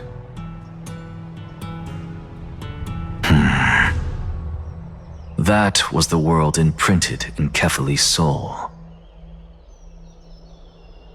If we are to prove its existence, you must take the final step. Go. Do not disappoint me.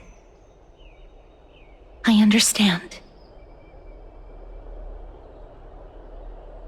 Hey, child of humanity.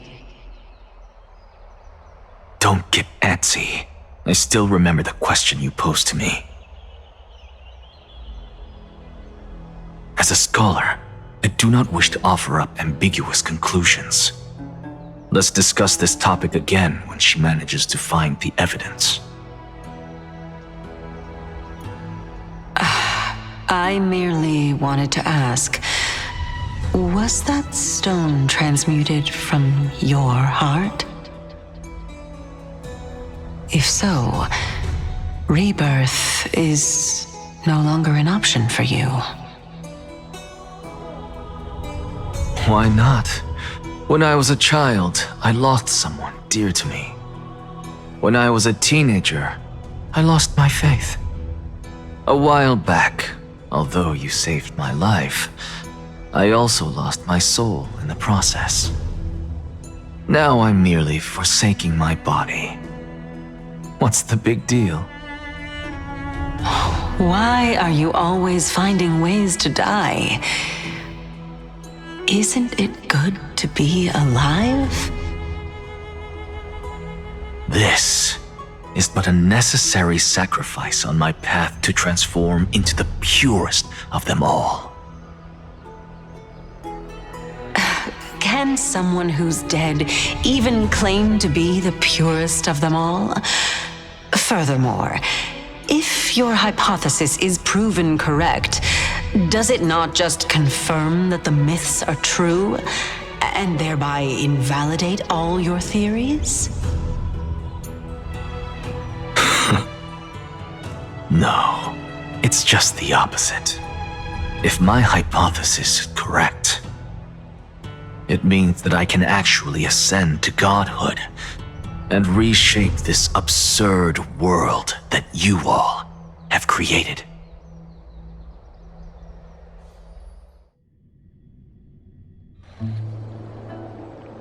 That's a lot to take in at once.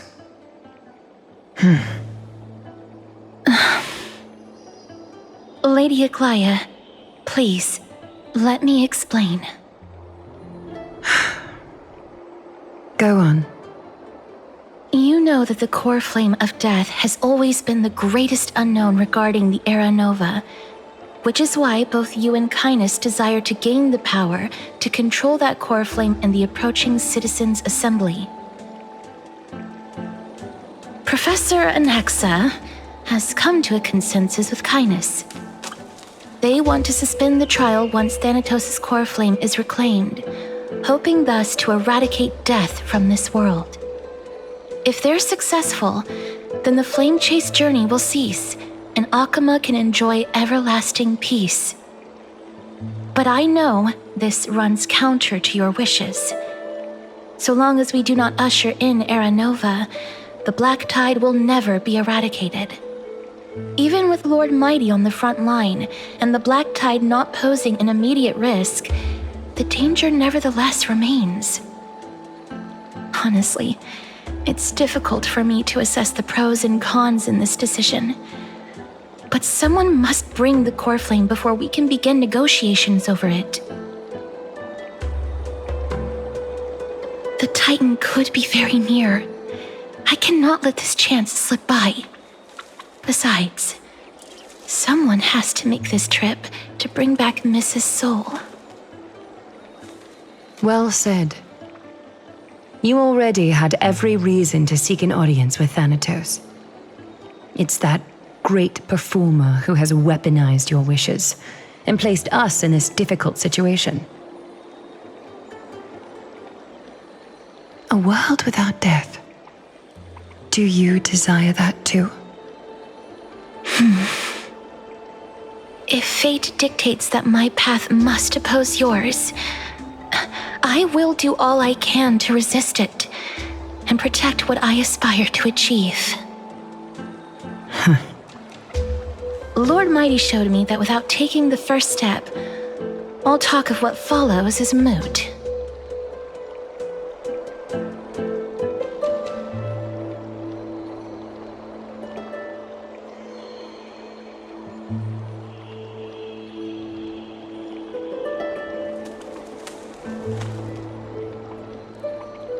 I am not going to punish her for that. I have always hoped to hear you speak your mind, Cass, and I am glad to have heard your true thoughts. Styxia. I visited that place in the past. Though it is now an island surrounded by the river of Soul's torrents, it's not hard to see its former splendor. Go. I will not stand in your way. As for you, you are someone who has cheated death. I believe you have more than enough reason to make the trip with Castris and meet the god of death himself. Castris, I too look forward to your journey. I wonder what kinds of new interpretations your completed story will bring to the Flame Chase journey. Thank you, Lady Aglaia. I hate to put a damper on this heartwarming moment, but if Styxia is now an island surrounded by the river of Soul's torrents, then how do we find a way in? Lady Treby is probably... The answer is quite simple. In the myths, Zagreus once made the domain of the dead their treasure vault. That is to say, they could enter and leave the nether realm as they pleased. And if they could do that, then it follows that the demigod who inherited their divinity must be capable of the same. I'll see you at Memorial Palace at Action Hour tomorrow. Cypher shall be your guide to finding that ancient city.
Those words are true.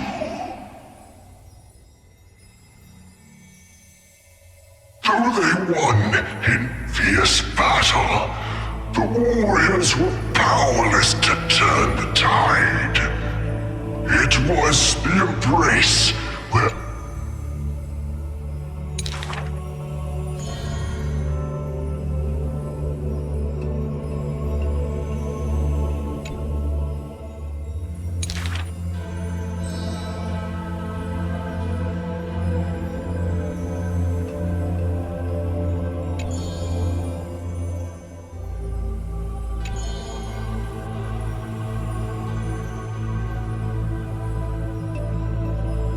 I must peer into all fates unknown.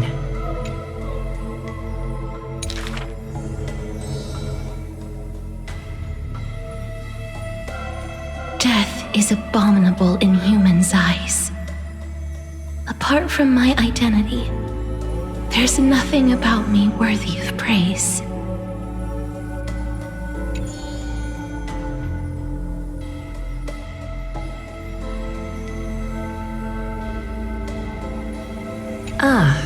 Well, none can know all things, nor be skilled in all crafts. Her works are too early for the living to comprehend.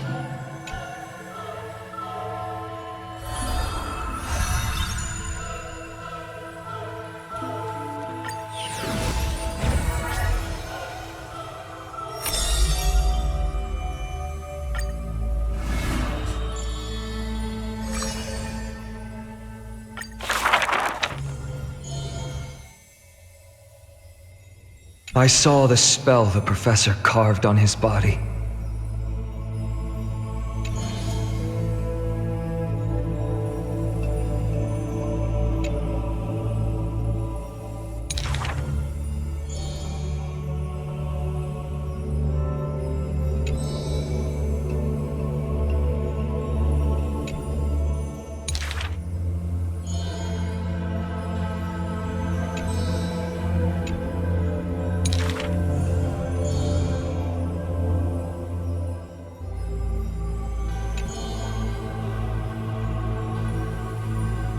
Creation is the Titan's work, and slavery is the Titan's manacle.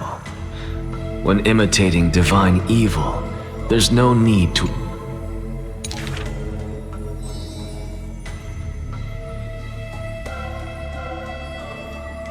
If it's just for odd jobs, students are a better gamble.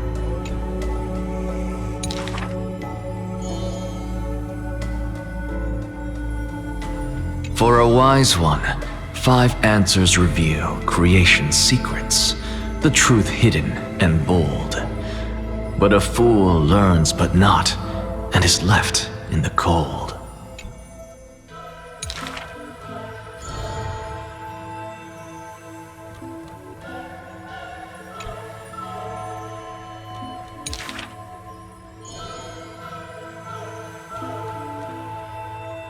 He is panicked by the flow of time, for his work is yet done, yet to implement. This man is too arrogant, and he intends to desecrate Orynyx's accomplishments.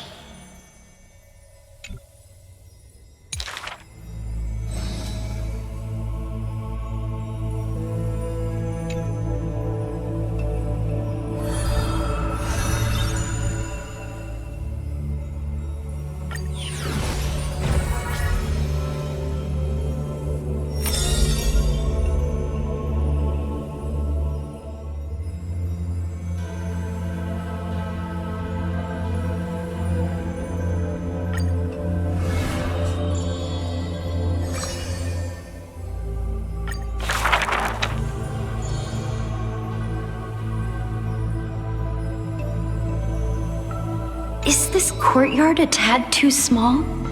It's okay, Clementine. As long as it provides warmth plenty.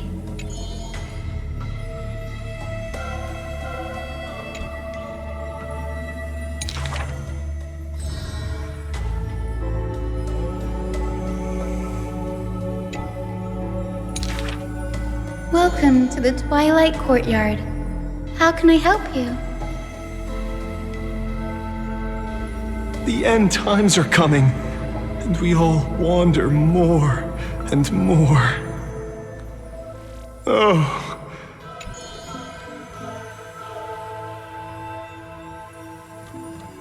Clementine, prepare some things with me.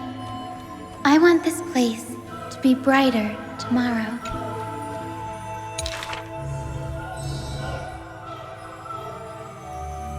Long time no see, Hyacinth! Are you here in Akama for a visit, or do you need help from us?